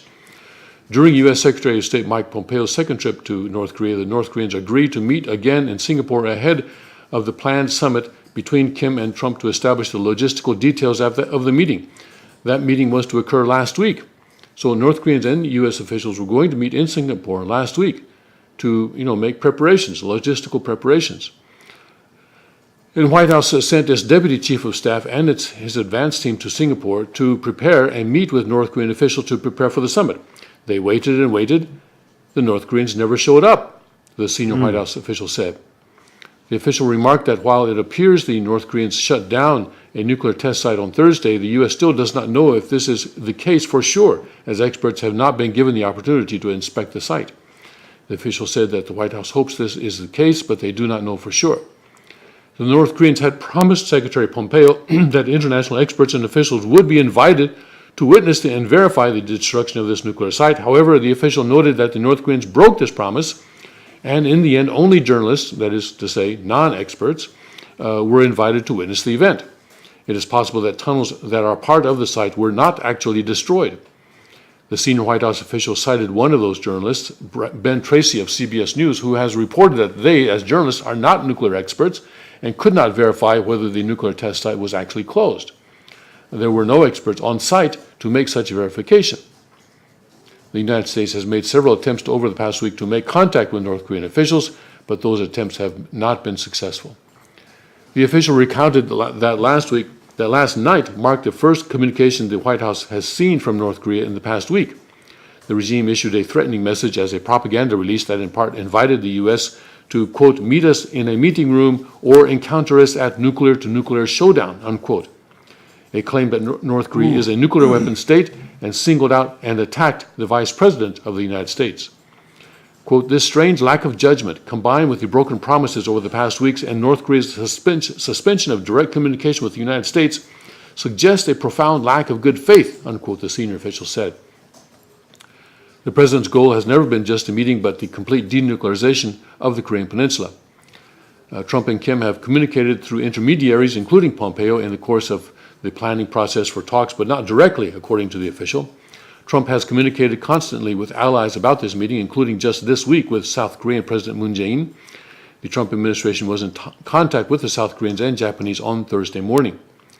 Asked what conditions would be needed to restore plans for a meeting, the official said that they would need to see the opposite of the actions they have seen from the North Koreans in the past weeks. Another reporter asked about the second meeting between Kim and Chinese President Xi Jinping, and Trump's mention on Wednesday that there was a shift in attitude after that North Korea-China meeting. The reporter also asked about the role of John Bolton's comments on using the Libya model. And I think this point about the second meeting between Kim and Xi Jinping is very important. I want to get into that in just a minute. The senior official referred back to a May 16th statement from the North Korean official that spoke of objecting to the complete, verifiable, and irreversible nuclearization of the Korean Peninsula, and U.S. statements that call for total decommissioning of nuclear weapons. The official noted that this has been the U.S. policy all along, and North Korea has previously expressed a commitment to denuclearization. The official added that the shift in attitude in North Korea after the second meeting with China did not go unnoticed by the U.S., and this is important, as I'll say in a minute. The U.S. policy of maximum pressure on North Korea will continue. The ball is really in North Korea's court now, said the official, adding that there is a certain amount of actual dialogue that needs to take place regarding the agenda of a meeting between Trump and the North Korean leader, and that it would be tough to reinstate the June 12th date at this point. The president was briefed last night on the statement from North Korea and slept on it. That would be last night would be Wednesday night. On Thursday morning, President Trump met with Vice President and Chief of Staff John Kelly and spoke with Secretary of State Mike Pompeo and National Security Advisor John Bolton. After considering those conversations, he dictated the letter to Kim canceling the summit. China has given the U.S. China has given the U.S. assurances that it will continue to support sanctions on North Korea, according to the official. The official spoke of a South Korean's estimation that talks were 99% likely to continue, and said that South Koreans were hopeful that the talks would occur, as was President Trump. The official said that during a recent White House lunch, President Trump well informed the South Koreans and President Moon on the skepticism for the U.S.-North Korea talks. The official called the North Korean decision to attack the vice president an odd judgment call, as was the talk of a nuclear showdown. It's not the kind of thing that it's not the kind of way that people talk when they're about to go to a meeting, don't you think? Talk about nuclear showdown and attacking the vice president.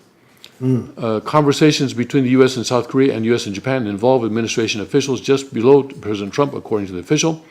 Asked whether there would be any additional sanctions on North Korea, the official said various departments are constantly considering additional sanctions, and they continue to do so. The official said the goal is maximum pressure, and we're still short of that. So there's still more pressure to be added, possibly. The official said of the remaining potential of a Trump-Kim summit that President Trump wants to give every opportunity for the right outcome for North Korea, its people, the United States, and the allies of the United States. Trump is willing to pursue diplomacy as far as it can be pursued. So I think what happens here is that, this second meeting between Kim and Xi Jinping that took place was very important, because it was very clear that after that meeting, North Korea's attitude changed quite dramatically. Mm-hmm. And this actually exposed the Chinese lie that they've been telling. All along, China's been saying, oh, we don't have all that much control over what North Korea does. And besides, this nuclear thing is a bilateral issue between the United States and North Korea, so we really shouldn't get involved. Well, guess what? Xi Jinping involved himself, very clearly involved himself, and he very clearly controlled North Korea's attitude. Yeah. So now, I think President Trump is saying, hey, you know what? I want to talk to the puppet master. I don't want to talk to the puppet. Mm-hmm. I want to talk to the puppet master, because clearly Xi Jinping has exposed himself as being the puppet master. So now, denuclearization can be discussed between the United States and China. And the next time the United States and China talk about this, and Xi Jinping says, oh, I don't have all much control, Trump can look him in the face and say, you're lying. You're lying, and I know you're lying. And you have to know that I know you're lying, because you exposed yourself in Dalian with Kim Jong-un. Very clearly you have control over North Korea. And very clearly this is not a bilateral issue between North Korea and the United States. If anything, this is a bilateral issue between the United States and China. So stop fooling around and get serious. Now, I think that's the kind of conversation that President Trump can have with Xi Jinping now. And so, this article says that the ball is now in North Korea's court. Actually, it's in China's court. It's in China's court now. I haven't seen any official reaction from China regarding the cancellation of the talks, but I'd like to see it. One thing that this article does not mention is that Wednesday morning we had a report that there was going to be a meeting that evening between Pompeo and the Chinese foreign minister, the Wang Yi. Wang Yi had been in Argentina to attend some kind of a meeting there, and he was returning to China, and he was stopping off in Washington or in the United States. I don't know if it took place in Washington or where, that evening, and it was supposed to happen at 6 o'clock Wednesday evening. I don't know if it actually took place, because I haven't seen any report of that. It may have taken place. They've decided not to talk about it, disclose anything about it. That's possible. I wish some reporters would ask about that meeting. If it did take place, it'd be interesting to hear, what conversation went on between Pompeo and Wang Yi at that meeting. That would be just the night before President Trump canceled. And it may be that already at the kind of conversation I just described already took place between Pompeo and Wang Yi Wednesday evening. And so maybe China now has been put on notice that it is responsible for North Korea's nuclear arms, which it is. It helped develop them, and provided technology, provided parts. Of course, much of that development, much of that assistance took place under Jiang Zemin, the one previous president leader of China.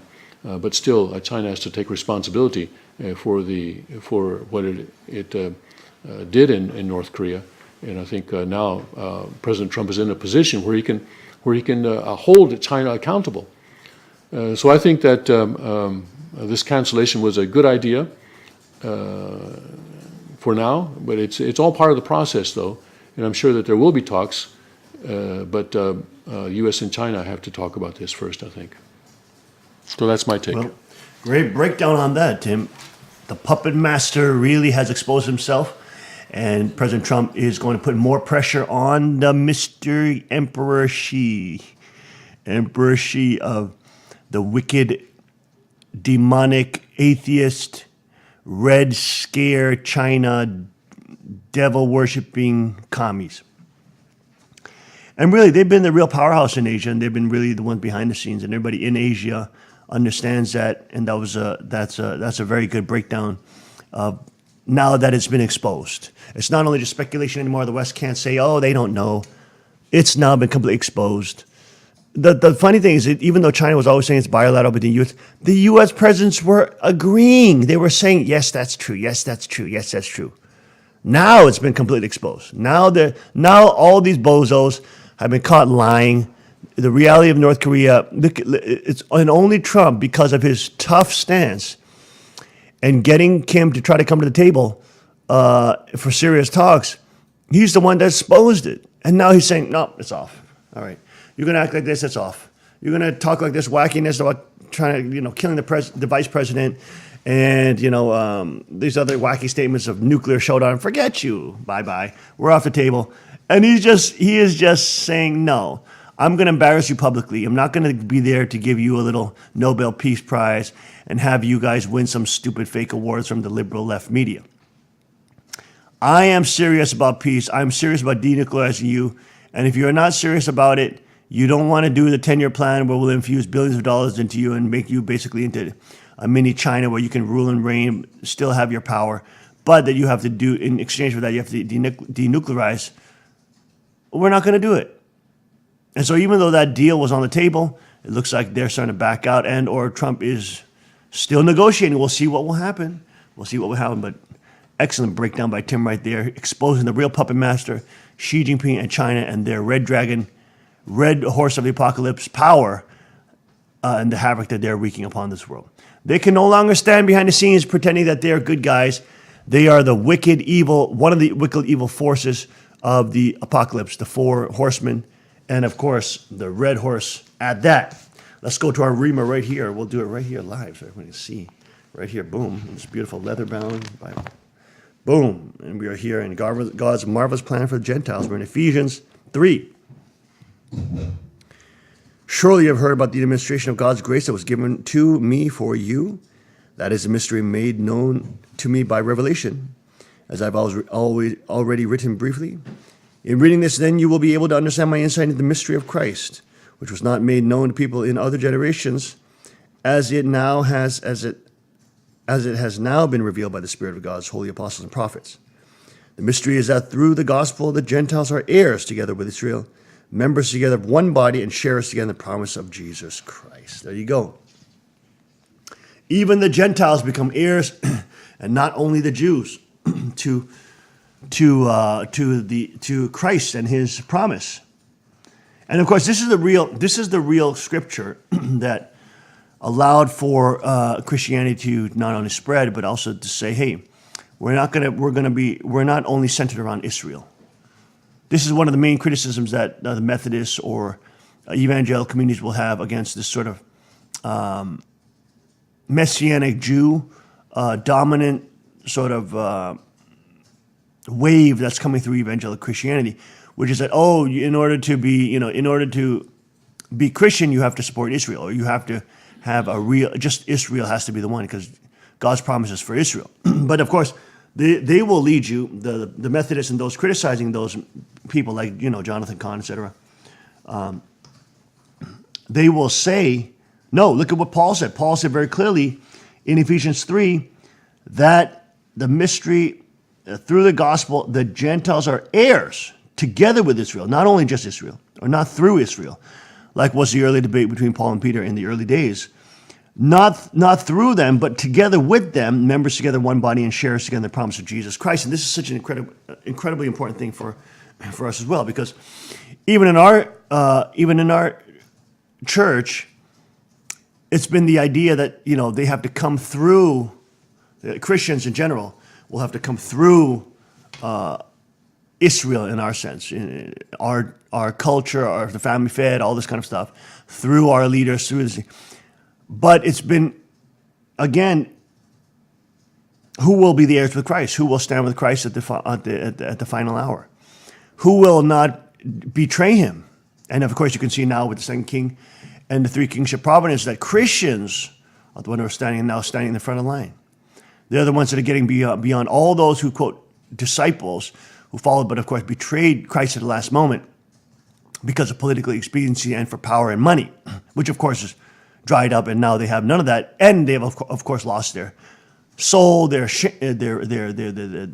honor, etc., integrity, you name it. So again, who are becoming the heirs? The heirs are becoming those Christians who are open to the Lord, who understand, and who are not the sheep being led to the slaughter, who are the sheepdog. There's a new beautiful scripture that we discovered from a very nice, I think it was from one of the reports on alternative media, but they brought up Proverbs 28, beautiful scripture, and verse 1 says, the wicked flee though none pursue, and the righteous are as bold as a lion. And really that's what the righteous have to become. The righteous, the role of the pastor is to not only create a flock, is not to create a flock of sheep, it's to create a pride of lions that know the voice of the shepherd. The shepherd can also lead a pride. Man can lead a pride of lions too, if he has dominion. I mean, look at the circus animals; they can be led by man. And so, the sheep, which we usually refer to as the congregation must become like lions, like a pride of lions that moves and walks with the King of Kings, which is, of course, the Lion of Judah. Isn't that a beautiful? It's a really beautiful. And that's also, you can find that in Proverbs 28. Tech team, bring that up. Proverbs 28. And that is a reality of the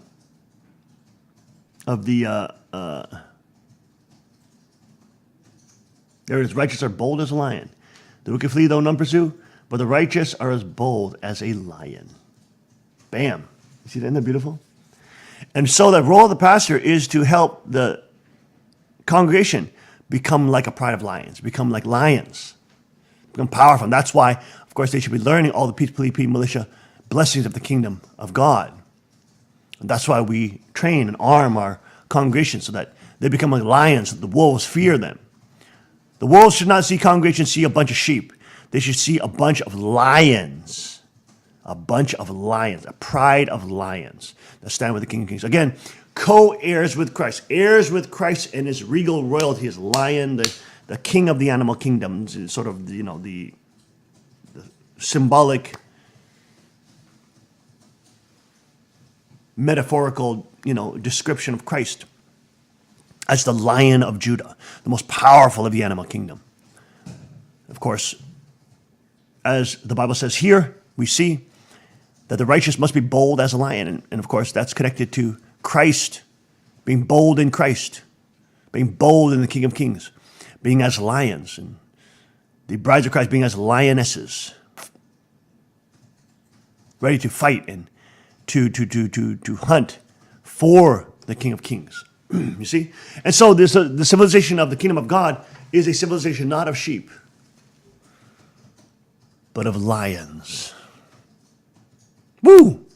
Man, the lion will lay down with the sheep. Why? Because the lion is now subdued by Christ. See? The lion will lay down with the lamb, not because, it's going to be some vegetarian paradise.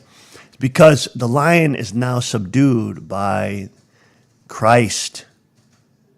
The lions now stand with Christ to protect the kingdom from wolves. Woo, Lord mercy. Bang. Dang, dang, dang. Lord of mercy. And that's why all these socialist fake preachers and the fake pope that is making the congregations of, quote, Christianity and, of course, quote, theology into sheep are leading them to the slaughter. Instead, the congregation should be made into lions, powerful lions with great authority and great compassion for their head lion, who is the King of Kings, who is Christ, the Lion of Judah. So again, this is also talking about co-heirs with Christ, or heirs of the promise of Jesus Christ, of Christ Jesus. For the Gentiles are heirs together with Israel, members together of one body, and sharers together in the promise of Christ. And so you see the remnant who stood up for Father and did not throw Christ away. They would be sort of the remnant of Israel symbolically, and then all the new Gentiles, so to speak, all the new believers are becoming co-heirs with Christ's will, being able to wear the crown and have the rod of iron. Wow, who knows what God is doing, but incredible things God is moving. And as the left freaks out in their panicked emergency mode state about the rod of iron message and the kingdom of God and the biblical understanding of lion theology, not sheep theology, lion theology with the rod of iron. Oh, Lord mercy, they're freaking out. And in their freaking out panic state, they are promoting and pushing out the word of God and the gospel of the kingdom further and further and further, and bring more exposure. Now A&E is doing one this weekend. They think it's a slam job, but all the left already hates us. They're not going to change their mind. But all the people who are in the middle or the people who are on the right will only will confirm that Reverend Moon's sons and the three kingships are preaching the true gospel and the right message. 10 p.m. Eastern Time on Monday. 10 p.m. Eastern Time on Monday. It's going to start. It's going to start. And of course, now these big media outlets, BBC, Vice, etc., all are interested, and as per our conversations now, we'll be sending out teams to do more documentaries. And so they want to position us as a cult leader. Fine. All they're doing is allowing people to have exposure and understand and listen for themselves what we're saying. And the people themselves can determine whether or not we're really a cult, whether or not we're really calling for violent overthrow, which we're not.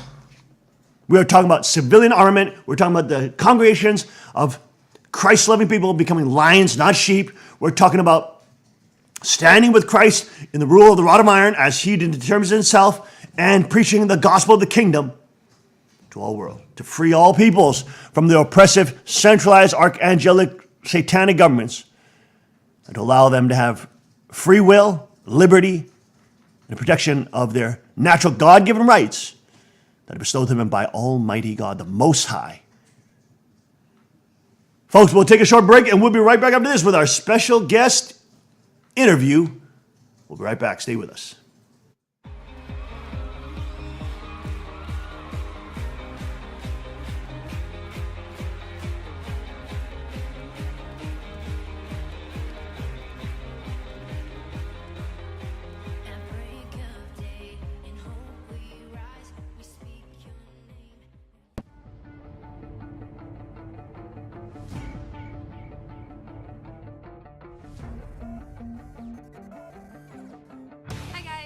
At the range today, I just learned a new technique from the father of the .44 Magnum, Elmer Keith, which is called shooting out of the notch, which allows you to make really long distance shots and still have an extremely precise sight picture. So I brought my CW9 car down And with this little gun, we're gonna shoot this little munchkin at 200 yards up in the hills, applying this technique, and hopefully we'll make the shot.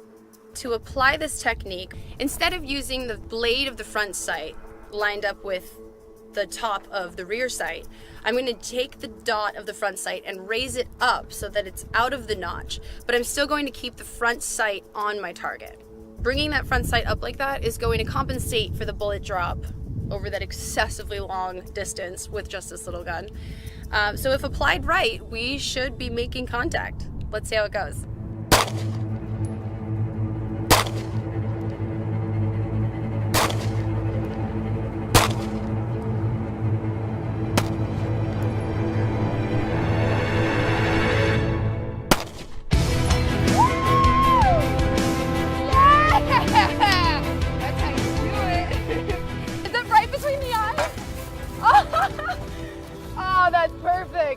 I saw this shot, so I'm a little bit out of breath because you gotta run to make sure that is what I thought it was, and it was.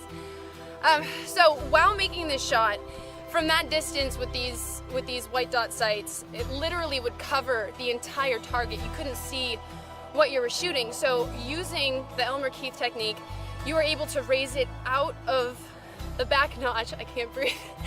Out of the back notch, allowing you to keep your accuracy, aim, and also still see the target, which is key because it was a hard shot, not gonna lie. But yeah, it went great, and Elmer knows what he's talking about. And for such a small gun to be able to take that hit, I'm very impressed with this. All right, guys, be sure to like and share, and I'll see you out on the range. That was awesome. Hey, can I try that one? Yeah, let's see with the 380. Does everybody have eyes and ears?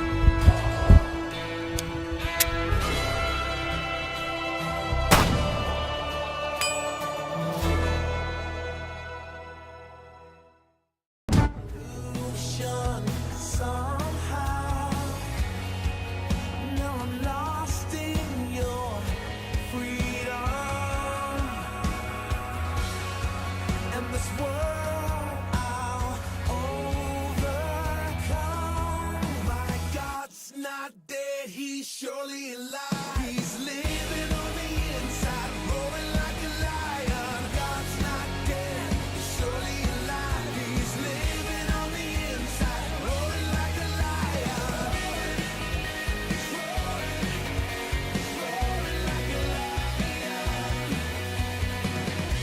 Let hope arise and make the darkness hide.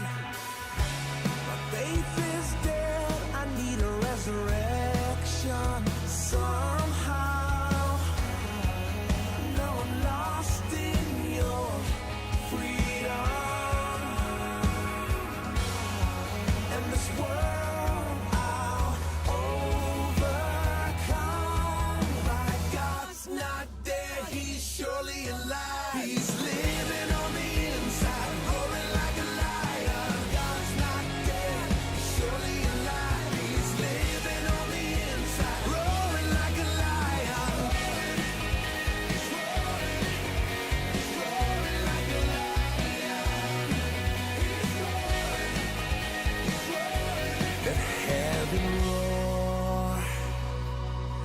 Fire fall, come shake the ground with the sound of revival. Let heaven roar and fire fall, come shake the ground with the sound of revival.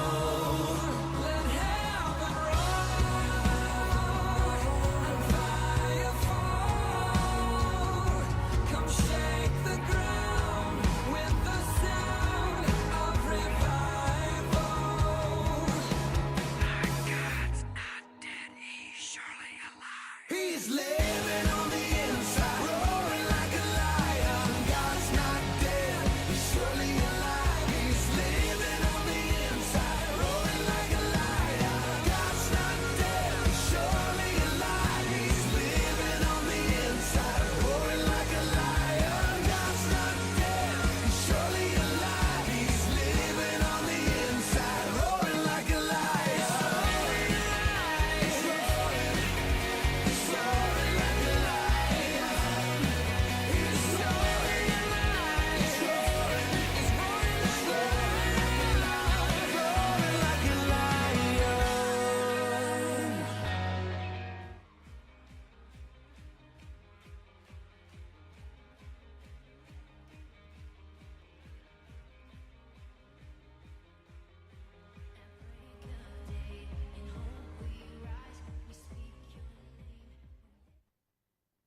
welcome back, folks, to this edition of the King's Report. We're recording a pre-recorded interview here with Pastor George Cook, tremendous man, and we met him, actually Justin met him in Dallas, Texas at the NRA show. He's the senior pastor of Nehemiah Center for Worship in North Bangor, Pennsylvania, just 30 miles from Newfoundland, Pennsylvania, a Messianic Jewish congregation that accepts Jesus Christ as Savior, and senior elder of Full Life Ministries International. He's also a Patriot Endowment Life member of the NRA, the state chaplain for the Lightfoot Militia, acting chaplain for the United Militia Advisory Council, and a member of the board of directors of Gun Rights Across America. He created the YouTube channel, My Guns and My Religion, a very nice YouTube channel. And I have to say, he's an incredibly good shot. Hosts the Midnight Ride podcast and is widely known as the Patriot Pastor. Of course, active at many, many, many Second Amendment rallies. Pastor Cook, thank you so much for joining us this morning. Well, good morning, Pastor. How are you today? Oh, very good. Thank you so much. We're so blessed to have you. How was your experience at the NRA show down there in Dallas, Texas? Well, I tell you what, and if anybody thinks that they've got the best wife in the world, let me tell you what was going on with us. We celebrated, me and Mama, we celebrated our 25th wedding anniversary. Oh my goodness, God bless you. Yeah, on May 1st. So part of our experience there was to renew our wedding vows at the NRA convention on the NRA convention floor. Wow. Right? Wow. We have friends over there at Ackley's Defense down in Louisiana. If you guys need suppressors, those are the people to see. Oh, wow. Joe Mo gave us access to his booth for about half an hour, where we renewed our wedding vows, which and I know wow, you're very, very strong on marriage and commitment. Yes. Yeah. And so what we wanted to do, as I think everybody's pretty aware, the NRA is very, very, very under attack these days. And we're being painted out as terrorists, and baby killers. Well, no, this is not what we are. We are family. We are fathers and grandfathers. We're mothers. We're fathers, uncles, and everything else. And we were there. Myself and my wife. We're very blessed. I tapped my sister to be the officiant because, well, let's face it, we were married before we did the ceremony, and we were married after we did the ceremony. So, but it was important that it be part of the family. My daughter was there. My grandson. I held my grandson, my little grandson, in my arms. Wow! And, praise God. Yeah, what we said was, what, the NRA is not terrorists. We're families. It's about God. Amen. That's right. Country, family, integrity, marriage. So how was mine? I don't know. How'd you guys do? My feet got really tired after 3 days. Oh, you got that? Yeah. Okay, so you stayed the full 3 days. Yeah, you're really gung ho. We went 2 days. Justin, of course, stayed the 3 days. We had to drive back up, so we left 1 day early. Okay. But we had an awesome time there. Met a lot of good folks, a lot of nice folks. Did you see any people on YouTube that you recognize there? Well, yeah, I saw John Corian from Active Self-Defense. That was nice to. Yeah, we met him too. Yeah, super guy there. Who else did we meet? Did you see John Lovell? No, you know what? I didn't do much in the way of celebrity hunting this year. We did last year. I had a chance to see Jerry Mikulik. He was, of course, signing autographs. Okay. It just, I don't know. I just kind of last year when we were down in Atlanta, I was a little bit more celebrity hunting, and this year I just kind of wasn't. I was more interested in talking to interesting people. Interesting. Yeah, it was an awesome event. It's just such fine folks. Actually, my first NRA show, that I went to, but it was tremendous. It was so worth the drive down from, up from Pennsylvania down to Dallas. It was so worth it. We took 2 of our kids. I took my wife, and it was such a beautiful. I actually enjoyed it better than SHOT Show, because that's a trade show, and but NRA shows, I mean, everybody's there. All the NRA members are there. It's not just B2B or business to business. It's people are selling products, people are showing their products, and it's just such a cool environment. Well, and one of the things you find with the NRA convention is people are upbeat. They're happy. They're yeah. There. And I tell you, the interesting side note, right? My wife, Mama, as I refer to her, when we got done renewing our wedding vows, she ducked into the ladies' room, and she was changing out of whatever she wore, for the ceremony. And like most husbands, and I'm sure that we all know about this, is waiting much longer for Mama to change and fix up whatever she needs to fix it. So I'm standing there after going on 3 days of very tired feet, right? And I hear the one vendor I was standing closest by, and I hear him mention that their company's out of Sherman, Texas, right? Mm. And I said, "Oh, that's where we're going next. My daughter lives in Sherman, Texas." And we got to talking, and he makes hard shell cases for the shipping of firearms, maybe camera gear, things that are delicate. And while interesting, it's not something that I really had any need or use for. I don't travel enough by air to need another case. But I noticed that he had some really lovely soft shell cases, one of which was a rifle case that had MOLLE attached magazine holders on the outside. And I got to talking to him about the peculiar laws about carrying rifles in the Commonwealth of Pennsylvania. As you're probably very well aware, you cannot carry a loaded rifle in a vehicle in the Commonwealth of Pennsylvania. Right. It has to be unloaded and has to have the ammunition separately stored. That's actually a fish and game law. A lot of people don't realize it's fish and game, but that's what it is. So we're interesting, yeah. Yeah, we're chatting, and I said, I oftentimes I go to events where I want to carry a serious rifle with me. Usually this pastor, if we're going out to dance, we'll carry a Sega that I've had customized with a telescoping adjustable stock and night sights. I prefer that. Wow. Yeah, I prefer that to my AR that has as an optic on it, because I'm old school. I got gray hair. Okay? Yeah.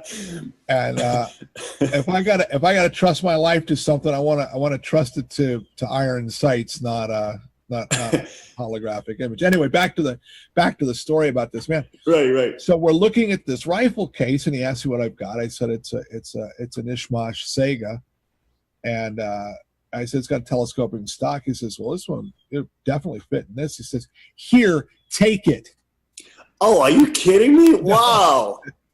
Says, oh my goodness! It's this beautiful rifle case. It's like $100 case, and I'm like, and I'm a very very humble man. Like I'll take your ball cap or your T-shirt or your pen that you're handing out. Okay, and hey, listen. If your brother's watching this, thank you for the. I should wear. I really should wear my Thompson hat or something today. I was looking for my Car Arms hat, but I think that got robbed from me. But thank you so much for giving everybody hats and stuff. That was so cool. That was so nice of you. I'm like, I can't take this. He goes, no, go ahead and take it. So pretty soon, when we get a chance to get outside, if it's not raining, I'll be doing a review of that rifle case. And nice, very nice. So yeah. So some vignettes there.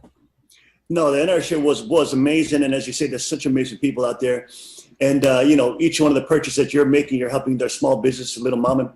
Many of them are just mom and pop, literally the mom and pop shops, and we bought a whole bunch of bags for gifts and stuff like that from Red Rock Outdoors. They had some nice tactical packs and stuff like that. Did you pick something up there too? Oh, hey, there's your car. My text, Nice. my tech support team, my wife there we go. Nice. Yeah, how do you like the Cryptex? Isn't that Cryptex nice? Nice, very nice. Yeah, I was looking at the ad on the front page of my my NRA magazine today, and I got to come up there and visit you guys, because I want to. Oh man, we'd love to have you. I want to get my hands on that Thompson that they're putting out right now. Oh yeah, there's a new tactical Thompson, that they have in 45, and of course the AR pistol that you can carry in your car. Loaded.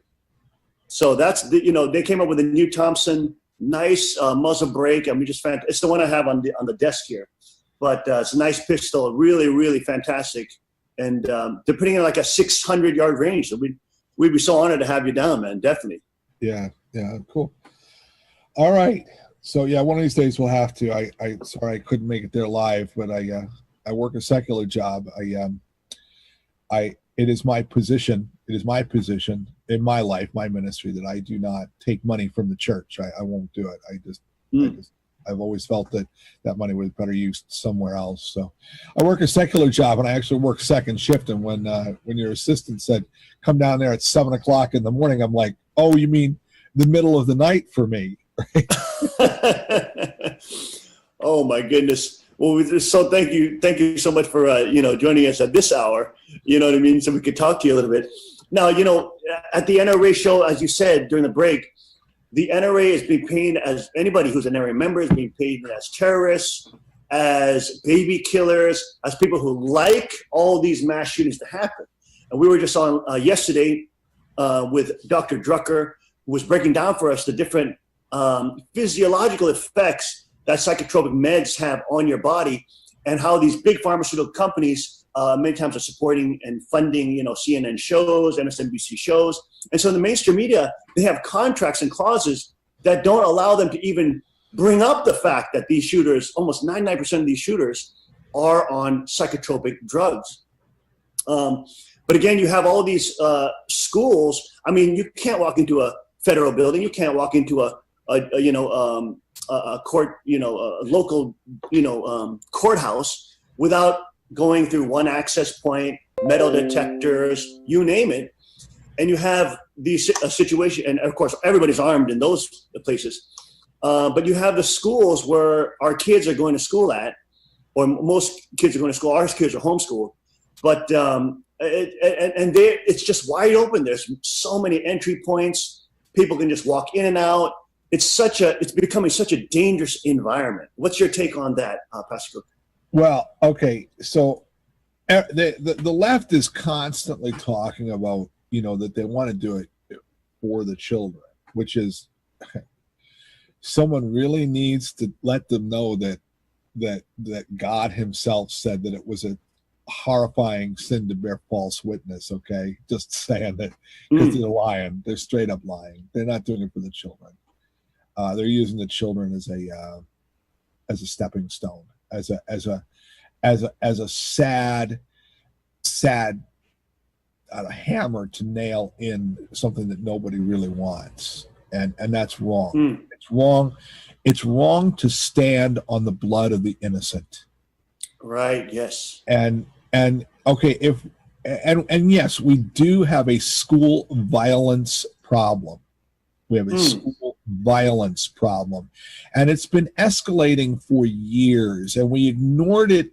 We ignored it when it was vicious fist fights. We ignored it when it was hitting each other with sticks. We ignored it when it was knives. Now the left has got a hold of guns. And if we're going to take and address a school violence problem, it is going to come from a multi-layered approach. And the multi-layered approach looks and all of the people that I can find are saying the same thing. First of all, lock the doors. Lock the doors to the school. Lock the ability to ingress to the school except through a controlled portal, okay, i.e. And at that front door, we need metal detectors. We need to put in metal detectors. So the first argument is that they are very expensive. Well, I did a little research on my own, and a very good metal detector. Okay, this is not the cheapest one out there. I looked for the most expensive one I could find, was $4,500, $4,500. Okay, so let's say in a school the size, it must be up there by where you guys live. Let's say we needed 4 of them, to make it, so it's a quick pass through the thing. We're talking just under $20,000. I don't know how many people live in your school district, but I'm thinking, what is that, $5? Everybody's got to kick in, taxpayer, $5, $6, and then we've got the money to spend for, 4 metal detectors at the high school. I'm willing to invest $5, okay? And I don't mean to sound cheeky on it, but that's literally the cost that they're talking about. We're talking a few dollars, and it's a single time purchase. So we're gonna lock all those side doors and put crash bars in, right? The ones that that sound an alarm when you open them. Okay, so that people can get out. If there's a fire or an emergency, they can still go out. But if you open it if you open it at all, an alarm's going to go off. If you go through the metal detector with a firearm or a knife or a can of mace or I don't know, whatever, an alarm's going to go off. And what do we do about that alarm going off? Well, directly behind that, we need armed school resource officers. We have a lot of retired policemen. We have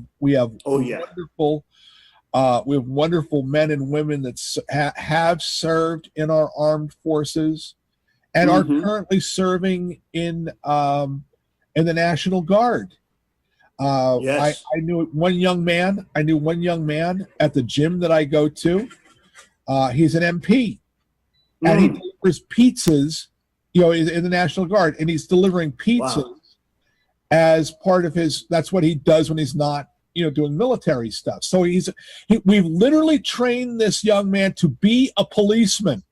That's what military police. He is a policeman, period.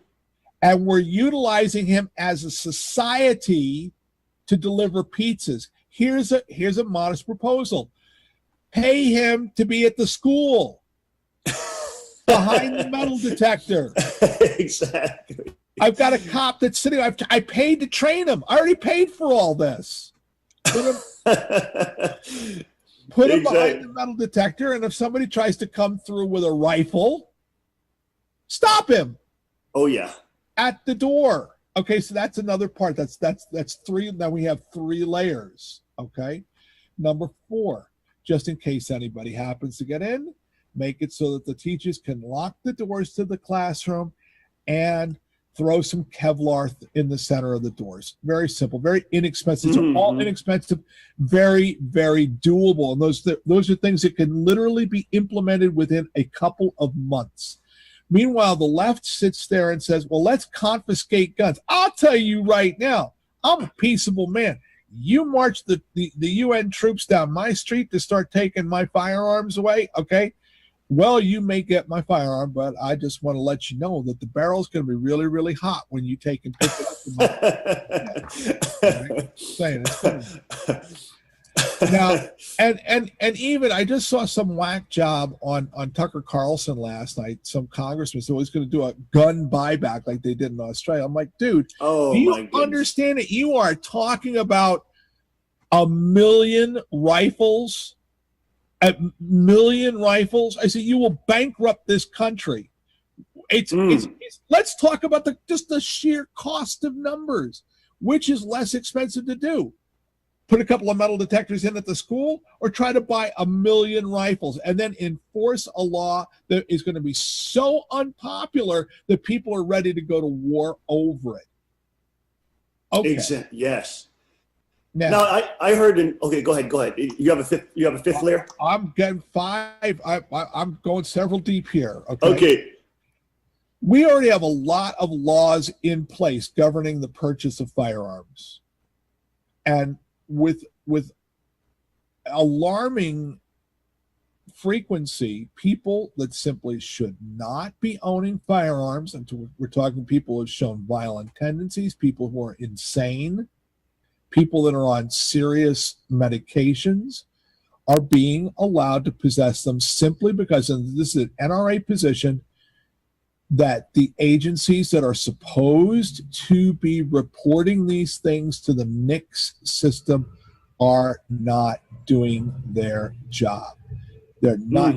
They've got people who are violent against their spouses. People, the one kid down in Parkland down there had multiple contacts with the FBI. Oh yeah, 39. Yeah, and it was, and he even said, "I'm going to go shoot up a school." Well, if you tell me exactly school, I think you're right. I think you. All right. Golly. So let's simply enforce. Making new laws doesn't work. Maybe enforcing laws that are there does work. And they keep going after these. Oh well, the gun show loopholes. I have never bought a firearm from a non-dealer, right? I just never have. And I have sold. I had 2 or 3 handguns, and we always do it the same way. I take my seller down to the local gun store. We do our check, and I transfer it like that, right? Oh yeah, did you see Steven Crowder's undercover expose of the gun shows, trying to expose that there are loopholes, but he went there and saying, "Hey, there's all these loopholes. I can sell guns, and no background checks or anything, right?" And everybody's saying, "No." He said, "But you're going to break the law for me because there's these big loopholes that the Democrats keep talking about." And it was just such a funny, sarcastic. There are no real effective loopholes, and none of the shootings that they've seen would have been affected by closing the gun show loophole. The number is 0. And this last shooting, sadly, and you know what? And I do not like standing on the blood of the innocent. All right. But they're trying to mitigate the fact that it didn't fit the narrative. USA Today says that it was a less lethal weapon. And I look at them. Less lethal weapon. He went in with a Remington 870 shotgun, and in an enclosed space, there are a few things more lethal than that, and a 38 caliber revolver, both of which were designed and introduced to the public in 1897. 1897. This is very, very old technology. And I want to grab the guy up from USA Today and say, less lethal? Does that make those 10 people less dead? Oh, golly.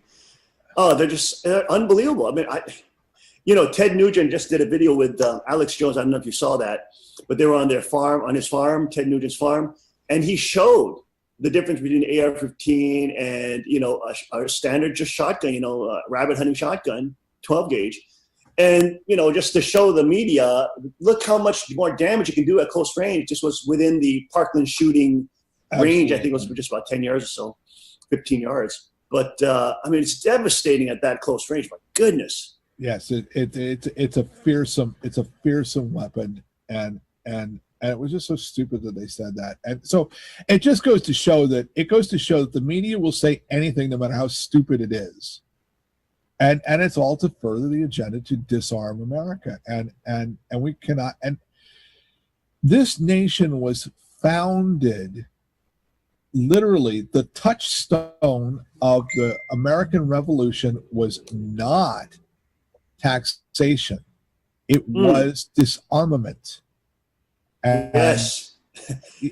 People don't know the story of Major Pitcairn up there in New England, where his order went out to seize the powder stores in Cambridge.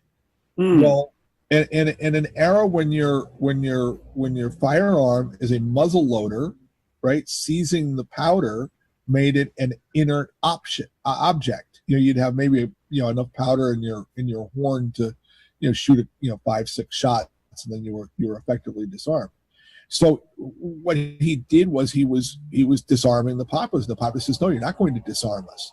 So our nation was born out of rebellion against gun control, against gun seizure, and nothing's going to change. Nothing's going to change. Oh, it's incredible because look at all the totalitarian. This is what the left doesn't want to admit. They are the communists that have taken over this country, or they're trying to take over this country. I mean, look at every communist leftist regime. that has ever existed. Mao Zedong, Pol Pot, Stalin, Hitler, what they call, the fascist right with Mussolini, but, basically all same systems of government when you're talking about centralized government. And of course, we refer to this as political Satanism because this kind of centralized power allows for actual Satanism to flourish and a super class that is above the law, that is tax exempt, that can do whatever they want. They can human traffic, they can have pedophile rings as they have, and many in the Democratic Party are involved in those things, Harvey Weinstein, you name it, even all the way to the monarchs in London, in England, with Jimmy Savile, all this kind of thing. This just keeps coming to Hollywood, all this stuff comes in more and more, and it's more the higher, this elite echelon that wants to rule over the entire world and creating world government. With the Pope now comes out yesterday saying that you're born gay, you should love yourself, you're born gay. I mean, this is it's totally outrageous. It's over the top. It's incredible what they're doing, but they don't want to admit that they are the Communist Party and they are a real active, and the Bible says, of course, as you know, that we fight not against flesh and blood, but against principalities and powers. And you can see that those principalities and powers, there is a dark, evil, satanic force behind this movement. Well, George Soros, your name, yeah. Well, we how do I preface this? What, for our Koreans, we have Korean speaking viewers, right? Yeah. Well, you are. Oh yes, we do. No, we do. 당신은 한국어 좋아하십니까? Right? And I love the Korean people. I love the Korean people. And I watch and I pray, as I am sure that you do, right? That the talks that are coming up soon in Singapore will bear the fruit of Almighty God, right? I have oftentimes said that there was only one country that I would ever go to be a missionary to, and that was North Korea. And I even hate saying the word North Korea. I hate it because there is one land of the morning calm, right? That is sadly divided by a bizarre political division, half of which has been led by a single family, a dynasty that are communists, that are as satanic as they come. I mean, absolutely, positively as satanic as they come. For our American viewers, I know you've seen some of the reports out of North Korea, and it doesn't even come close. It doesn't even come close to the reality of how desperate the situation is there. Our brothers, our friends, are reduced to eating grass and bark. That there is no. Oh yeah. In a land that rice should be plentiful, there is no rice for the mouths of the children. And that's what it means to live under a communist dictatorship. And if you disagree, and it's disgusting. I've watched as they revere. I mean, the Bible's so clear on God's position on idol worship. It couldn't be any clearer. And these dictators, the Un family, right? I assume the Kim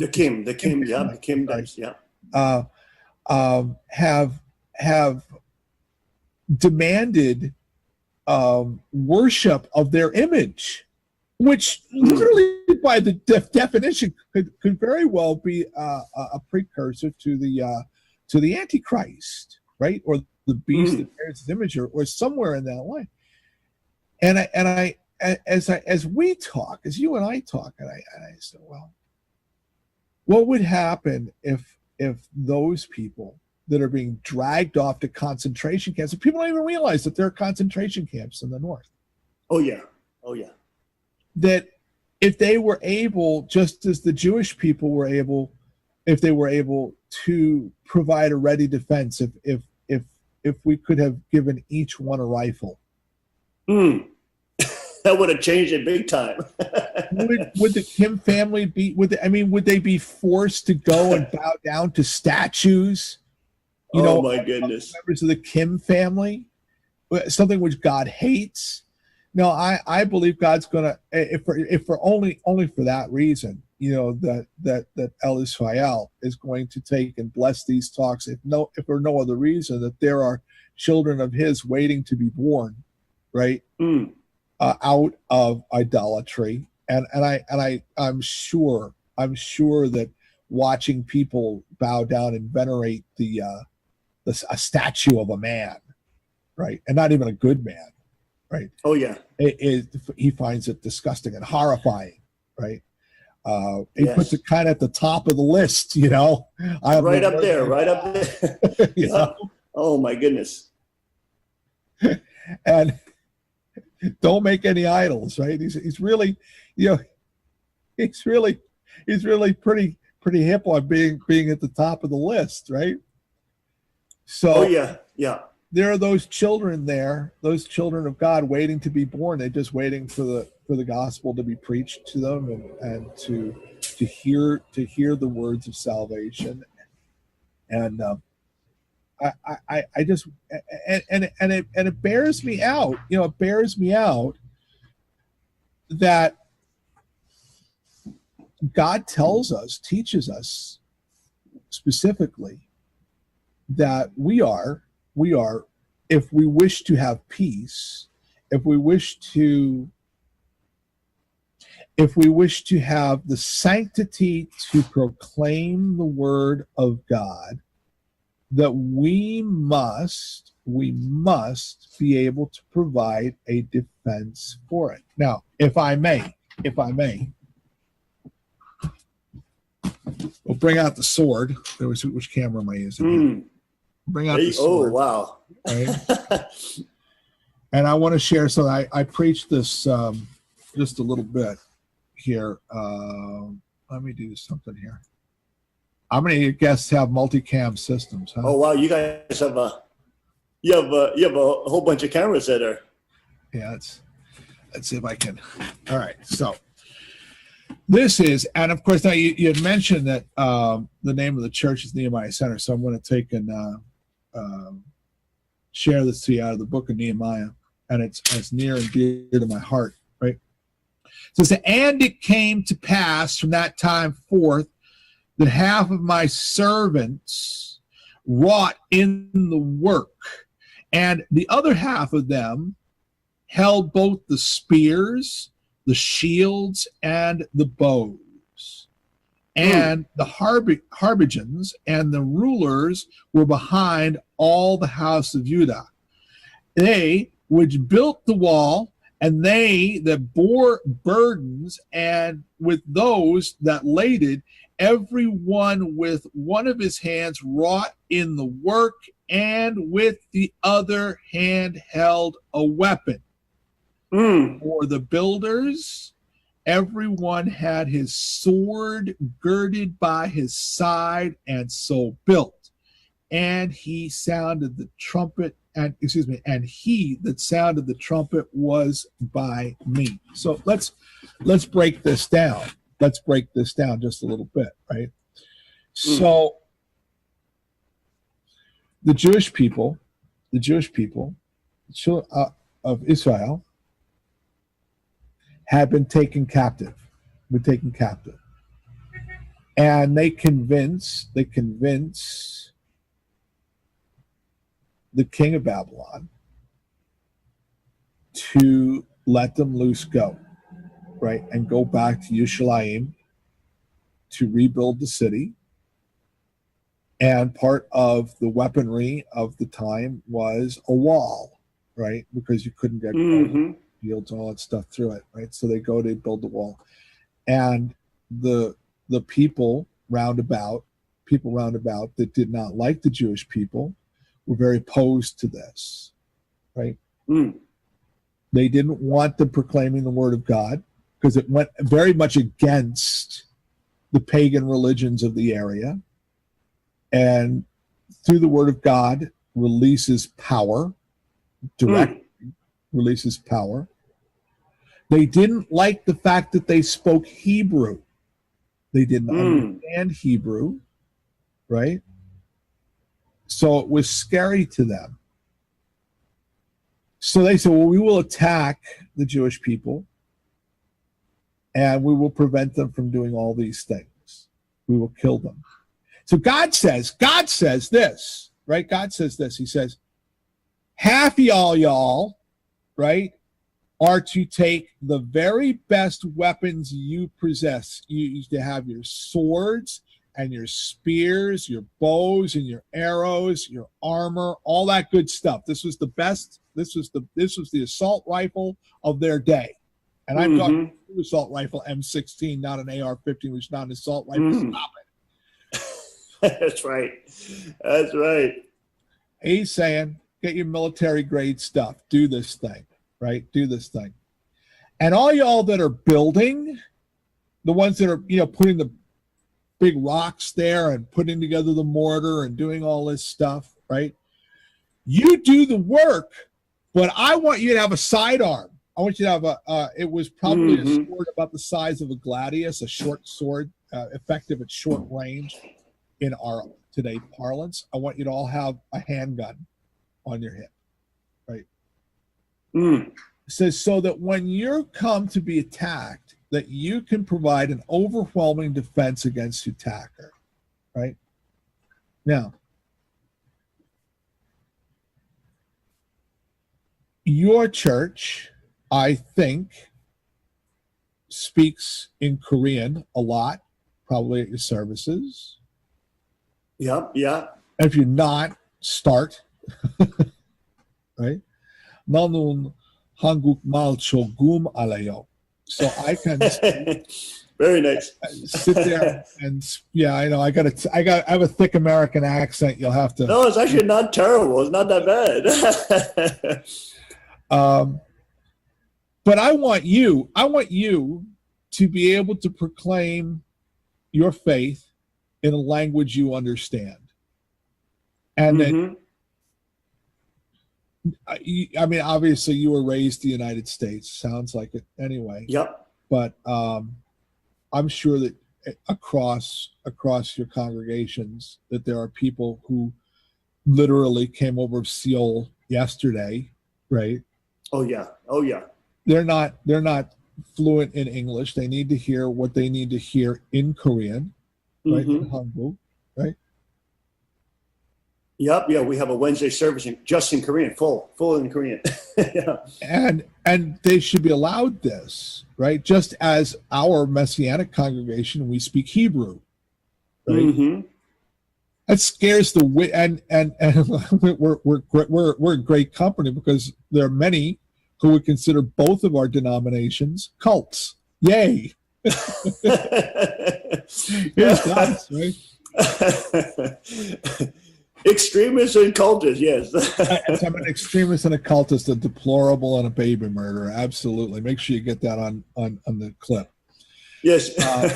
You know the difference between military grade M16 and AR-15. So you're an extremist. Exactly.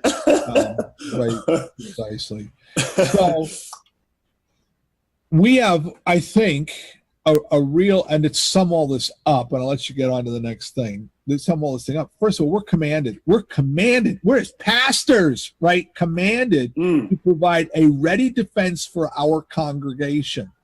A ready defense. And that means an armed defense, right? Yes. Y'all want to do a church shooting? Okay. I'm going to recommend you do not come up to Pastor Moon's church. Okay, that'd be a bad idea. I'm just, that's not the target you want. You don't want to show up at Nehemiah Center because I always tell people if pastor draws down, there's only two things you can do: duck or face the direction that I'm pointing because the lead's about to fly, right? And those places, for some reason, they don't seem to be attacked, right? Don't seem to be attacked. Oh yeah. Right? And this way we can peaceably do what we want to do in the language that we want to do, right? To proclaim the word of God in Hebrew and in Korean or Chinese or Spanish or whatever that we want to do, right? And God says, this is what we're supposed to be doing. This is, and I command this of you, right? Now that's number one. And if I look, again, these are not people that I agree with spiritually. I don't even know a whole lot about them, but I'm sure you are familiar with the Falun Gong. Falun Gong, yep. In China, another marginalized group. I don't know what their spiritual beliefs are. I'm not even going to pretend. I do know that in that totalitarian regime, that the communist Chinese have made it very illegal for them to even exist, that they put them in prison camps, right? Yep, organ harvesting. Yeah, that's right. Right. And I'm like, how long does it take once we're disarmed for them to say, you know what, the Unification Church is too dangerous. Their ideas are too radical. They're not mainstream. You know, they're talking about, you know, sexual purity, and they're talking about this, and they're talking about that. And quite frankly, they're just not, you know, they're just not Protestant enough for us. Let's gather them all up and put them into a camp, you know, where they can be monitored. And those Messianic Jewish people, we don't like that whole Saturday thing. And, you know, it's just a little, it's, you know, we don't understand that Hebrew stuff. So let's gather them all up, and then we'll put them in another camp. Maybe we'll put them in with the unification people, you know. And then, well, this is amazing. It was happening under Hillary Clinton. The FBI put evangelical Christians, gun owners, and constitutionalists on an FBI watch list, and they were considered domestic terrorists. I'm on a lot of lists, brother. I'm sure that this is going to put me on sure list. I need to go. I'm definitely on many lists too, my friend. No, it's true. It's true. It's totally insane. I mean, I was just telling you to the break that A&E is doing a program on cults and extreme beliefs, and they don't have Antifa. They don't Islam or any form of, you know, even Orthodox Islam, which is very radical. They don't have any of that, and they're doing a whole thing on us. And they're trying to say we're this, you know, gun-toting church, and we're trying to spread, you know, mass shootings or whatever they're saying. But I mean, it's so outrageous. I mean, we're trying to follow the commandment of Christ. He said, "Love God, love your neighbor," in condensed form, and that's really like the motto of our what we call peace, belief, peace, militia training. It's like love God, love your neighbor. We want to be prepared. So if a wolf tries to eat up our neighbor, we're able to defend that person. Well, yeah, absolutely. You know, God will provide for all things. He will. All right. And sometimes the provision is a rifle and a couple of hundred rounds of ammunition. You know? Oh, absolutely. I mean, how would the American Revolution be ever won without it? My goodness. The clock. Sorry. Yeah, we're echad with this. We're one accord, one heart. And I'm sure, you know, they don't get it. You know, people don't get it. It's like, do you come to me and you're hungry? I will feed you. I'll feed you. Our place is on the corner of a street here, and used to be a bar. My church used to be a bar. And we still get people show up every once in a while, you know, looking for a drink. I'm like, well, here's a Bible. Let's talk. I have given away a lot of gasoline. I don't know what it is about the corner out front of the building, but people run out of gas out there all the time. It's just bizarre. You know, and there I am hauling the lawnmower gas out for them, you know, so they can get home. Right. And yeah, we certainly will, you know, we take and we protect our neighbors, and I can't imagine. Listen, everything I've talked about is about defense. Nowhere in my lexicon is offense. Right. Well, that's why you're an extremist, you see. According to the left. when Jesus says, what is it? In the book of Luke, chapter 22, right? Verse 35 says, he said to them, yes, Luke 22, when I sent you out without a purse and script and shoes, lacked you anything? And they said nothing. Then he said to them, but now he that has a purse, let him take it, and likewise his script, and he that has no sword, let him sell his garment and buy one. He wasn't going out talking about starting a war. He was talking about defending yourself. And I posed the question, if I'm killed by somebody, how then can I preach the gospel? Yes. How can I preach the gospel if you kill me? Who will take my place? And how many preachers, how many evangelists, how many missionaries will have to be killed before the job description just is kind of like, well, I don't think I want to do that. It's a little too dangerous. Well, it's interesting because the left, they have said that, of course, we all know that they're, Christ hating. They take Bibles out of school, but yet they'll allow the Quran readings. In the Common Core in public school now, they have kids pretending that they're Muslim invaders that are fighting against the evil crusaders. Okay. And Bridget Gabriel did a whole lecture on that and showing the actual Common Core and what the Clintons and Obama were trying to implement into the school system, because they're following the Marxist doctrine. They're taking over education. They're taking over the places of worship. They are buying out look at how they're colluding with the Catholic Church, and now they're saying homosexuals are born gay, transgender agenda, all this kind of stuff.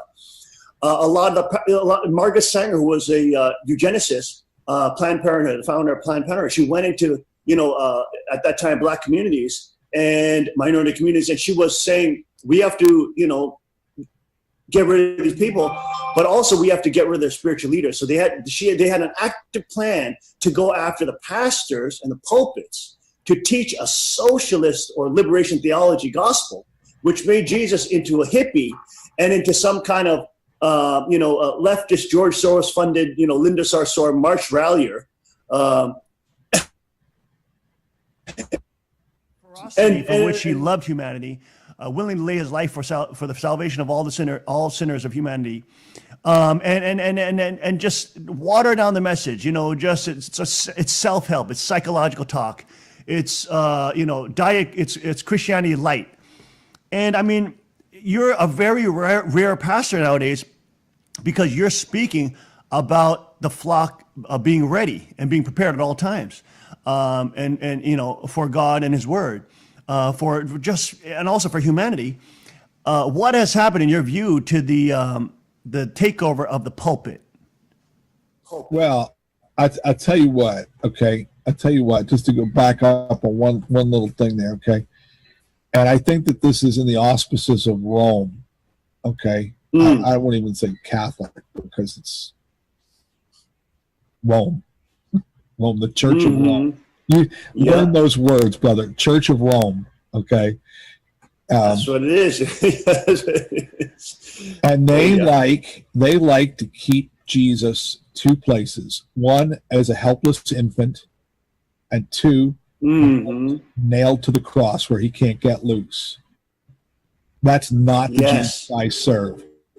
I serve the King of Kings, the Lord of Lords, the one who shall return with the trumpet call of God and the shout of the archangel, wearing a vesture dipped in blood up to the bridle of a horse. Okay, the King, the one who will judge the quick and the dead, the one who will take and divide the chaff from the wheat, the one that will divide the goats from the sheep, the one that is going to take and put you square on the sliding board straight to hell. Now, they don't like to hear that, because that means right is right and wrong is wrong. Sexual perversion is what it is. God says that it is absolutely an abomination and a horror before His eyes. And I am just sorry as I can be, but before you tell me what gun I should keep or not keep, you better figure out which bathroom you're supposed to be using. And it doesn't seem like you can figure that out for yourself. So please don't tell me what I need to keep in my closet and put the rest of your constituents back in the closet. Matter of fact, how about this? Get right with God. There's some hellfire for you for a Tuesday morning. All right. Where we at? Oh, what's happened to the pulpit? Well, I'll tell you what's happened to my pulpit. We're still preaching fire and brimstone out here. All right. We're still talking about, a God with a real wrath, a real anger, and without those two things, his mercy becomes irrelevant. Yes. Right? Everybody, I love the one, this is what I get on social media. Oh, you're a pastor? What kind of pastor talks about these things? So how about the kind of pastor who read the whole of the Bible, not the exact one verse, it's like, love one another as you love yourselves. So I love myself enough to try to keep myself pure and away from sin. How about that? So if I'm loving myself that way, how about I tell you to do the same thing? Because I love you enough to let you know that this world is temporary. Book of James says that what is your life? It is as a mist. It's here today and it's gone the next day. But rather you should say, if it is God's will, this is what we'll do.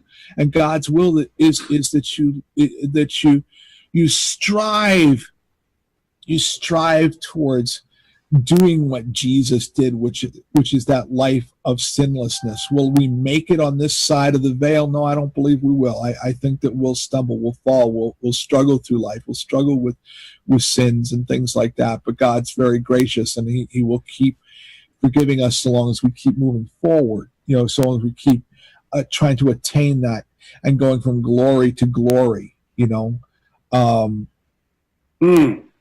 And people don't like hearing that. They don't like hearing that God is a God of absolutes. Yes. God is a God of absolutes. And what he says is right, and what he says is wrong. And they don't like hearing, no, you don't get to do that, because God gets to judge, because God is sovereign, God is king. Period. End of discussion. The road stops right there. You will be judged. What's happened to the pulpit? What's happened to the pulpit is that I oftentimes say that sin looks to sin for its own resolve. And unfortunately, sin can only seek out God for true resolve. And what that means is as the line of depravity keeps moving, right, sin keeps looking to even worse sin to make it. I will be 60 years old. Okay, when I grew up, there was a boys' room and a girls' room. You were a boy or a girl. Oh, Lord. Oh, my goodness. You hear the Boy Scouts doing, they're passing out condoms at their Scouts gathering, and the gay leaders and transgender leaders. Boy Scouts. Boy, and they're letting girls in, too. This is a camp out, and they're passing out condoms. Oh, my Lord. This is insane. Golly. Oh man, no, we're gonna hold a camp out for the kids, you and me. We're gonna teach them how to shoot, and then at night we're gonna roast hot dogs and put kimchi on the top of them. That's what. Hey, don't knock it till you've tried it, right? Hey, I understand. I've done it many times. It's awesome. It's like budae on a roll. Oh, budae. So when I come up there and go shooting, I want lunch. Okay. Hey, we're gonna hit you with some nice budae. You know what I had? This my is gosh. Random. Okay. Where did you have budae? That's army. That's army chicken. I make it myself. You made it. Yeah. Amazing, Pastor. What a blessing. Oh my goodness. Well, Pastor, it's amazing how fast time goes. And of course, in the Word of God, it's just like, we're in the moments of eternity. But it's such a pleasure to hear that there are Black Robe preachers out there that are talking. Mr. Pratt, is even the NRA. I mean, the NRA, Don Brazo was one of the spokespeople there, or one of their commentators. And he was saying, hey, local militias, local gun owners need to get together, organize, because there is a serious threat with ISIS, with radical Islam. The left is allying with these very radical thug-like groups, protecting MS-13, etc. I mean, this is not on the level of just them, disagreeing with ideology. They are allying with actual mafia organizations. Of course, they are a mafia, but they're allying with, open mafias like the MS-13 gangs, like the ISIS, like the different radical groups, jihadi groups.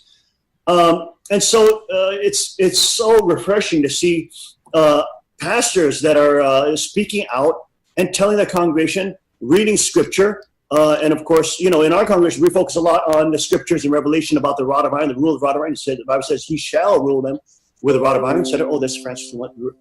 But, and so like, it's absolutely critical that people know that sovereignty is not something that the founding fathers just invented. They didn't just make it up. This sovereignty is given to us by God. Even I would say in American judicial law, okay, it's codified. The Castle Doctrine identifies you legally as a king sovereign, a king of your private property. That's Castle Doctrine. That's in law. It's not, the Bible says in Revelation 3:11, let no man take thy crown. And so people think it's wacky that we're talking about kingship and crowns, etc.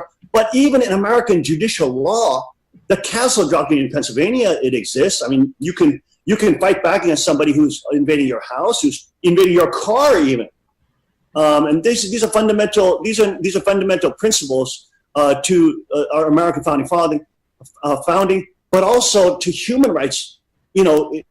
Across the world, we're so proud that our congregations in Korea and Japan, they're now starting a GOA, a Gun Owners of America branch in Korea and now in Japan, and also we'll be starting one in Europe as well, so that we can have this human rights issue in this talk. As you mentioned about North Korea, I mean, my goodness, if they had a Second Amendment, think about how different that scenario would be.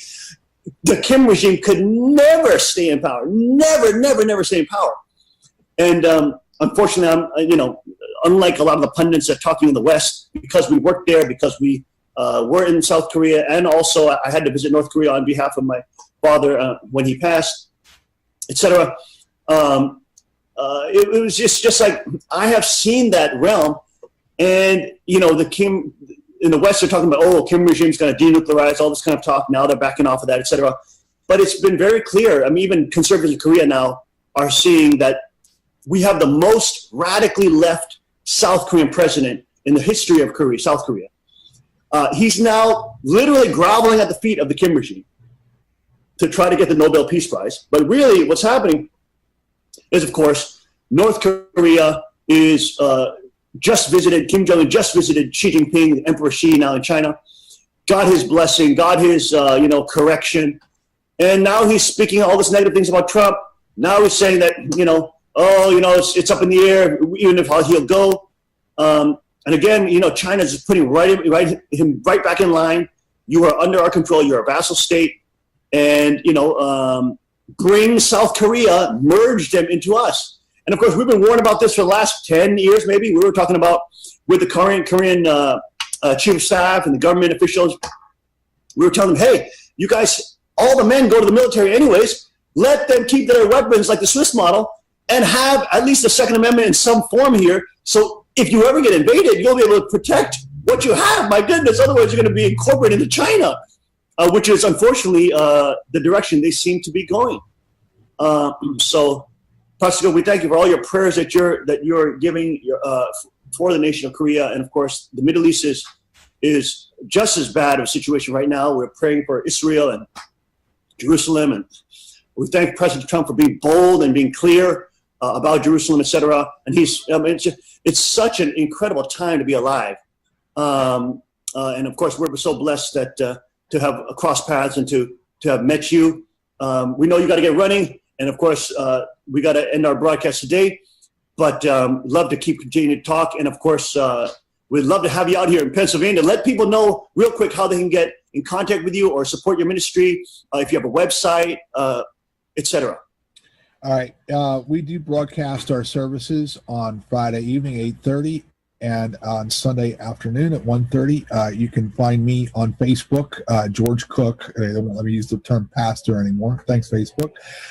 If you are seeing this and want to add me as a friend, do send me I'm pretty strict on who I allow, so send me a private message. Say, hey, listen, I saw you on Pastor Moon's broadcast, on Unification, and I'll certainly add you there. You can find us on Spreaker, SPREAKER.com/Radio Nehemiah. You can find me on YouTube at My Guns and My Religion. Thank you for President Obama for naming the channel for me. Clinging onto that Bible and that pistol, baby. And pretty much everywhere else on the face of the planet. And, maybe not too soon, you see me up there in Matamoros or, Newfoundland, and you see me and Pastor Moon will be carting around some big, dangerous-looking black rifles. And Black guns matter. We're getting Maj Toure from Philly down here, too. and two things before I cut out. So listen, if you don't have an effective rifle in your stable, okay, I mean it's up in your closet. Yes. Right? Start saving your nickels.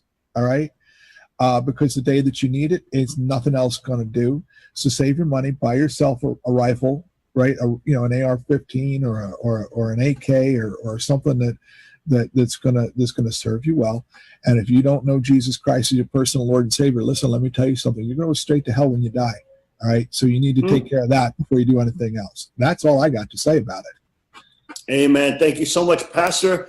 Incredible that meeting all the way from Dallas. And of course, Blade Show's coming up in Atlanta. We're going to be taking the young people who train with us down to Blade Show in just a couple of weeks. But definitely we'll be in contact. And God bless you and your ministry. Thank you so much for joining us today. And we'll be right back after this, folks. Stay with us.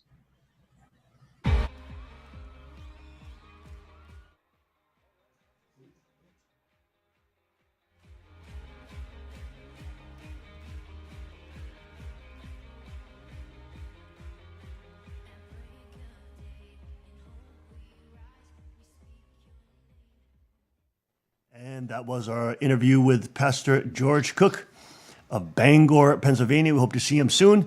We thank you all for joining us today on this broadcast of the King's Report. We'll see you tomorrow, 5 a.m. sharp. God bless, Godspeed, and may his kingdom come.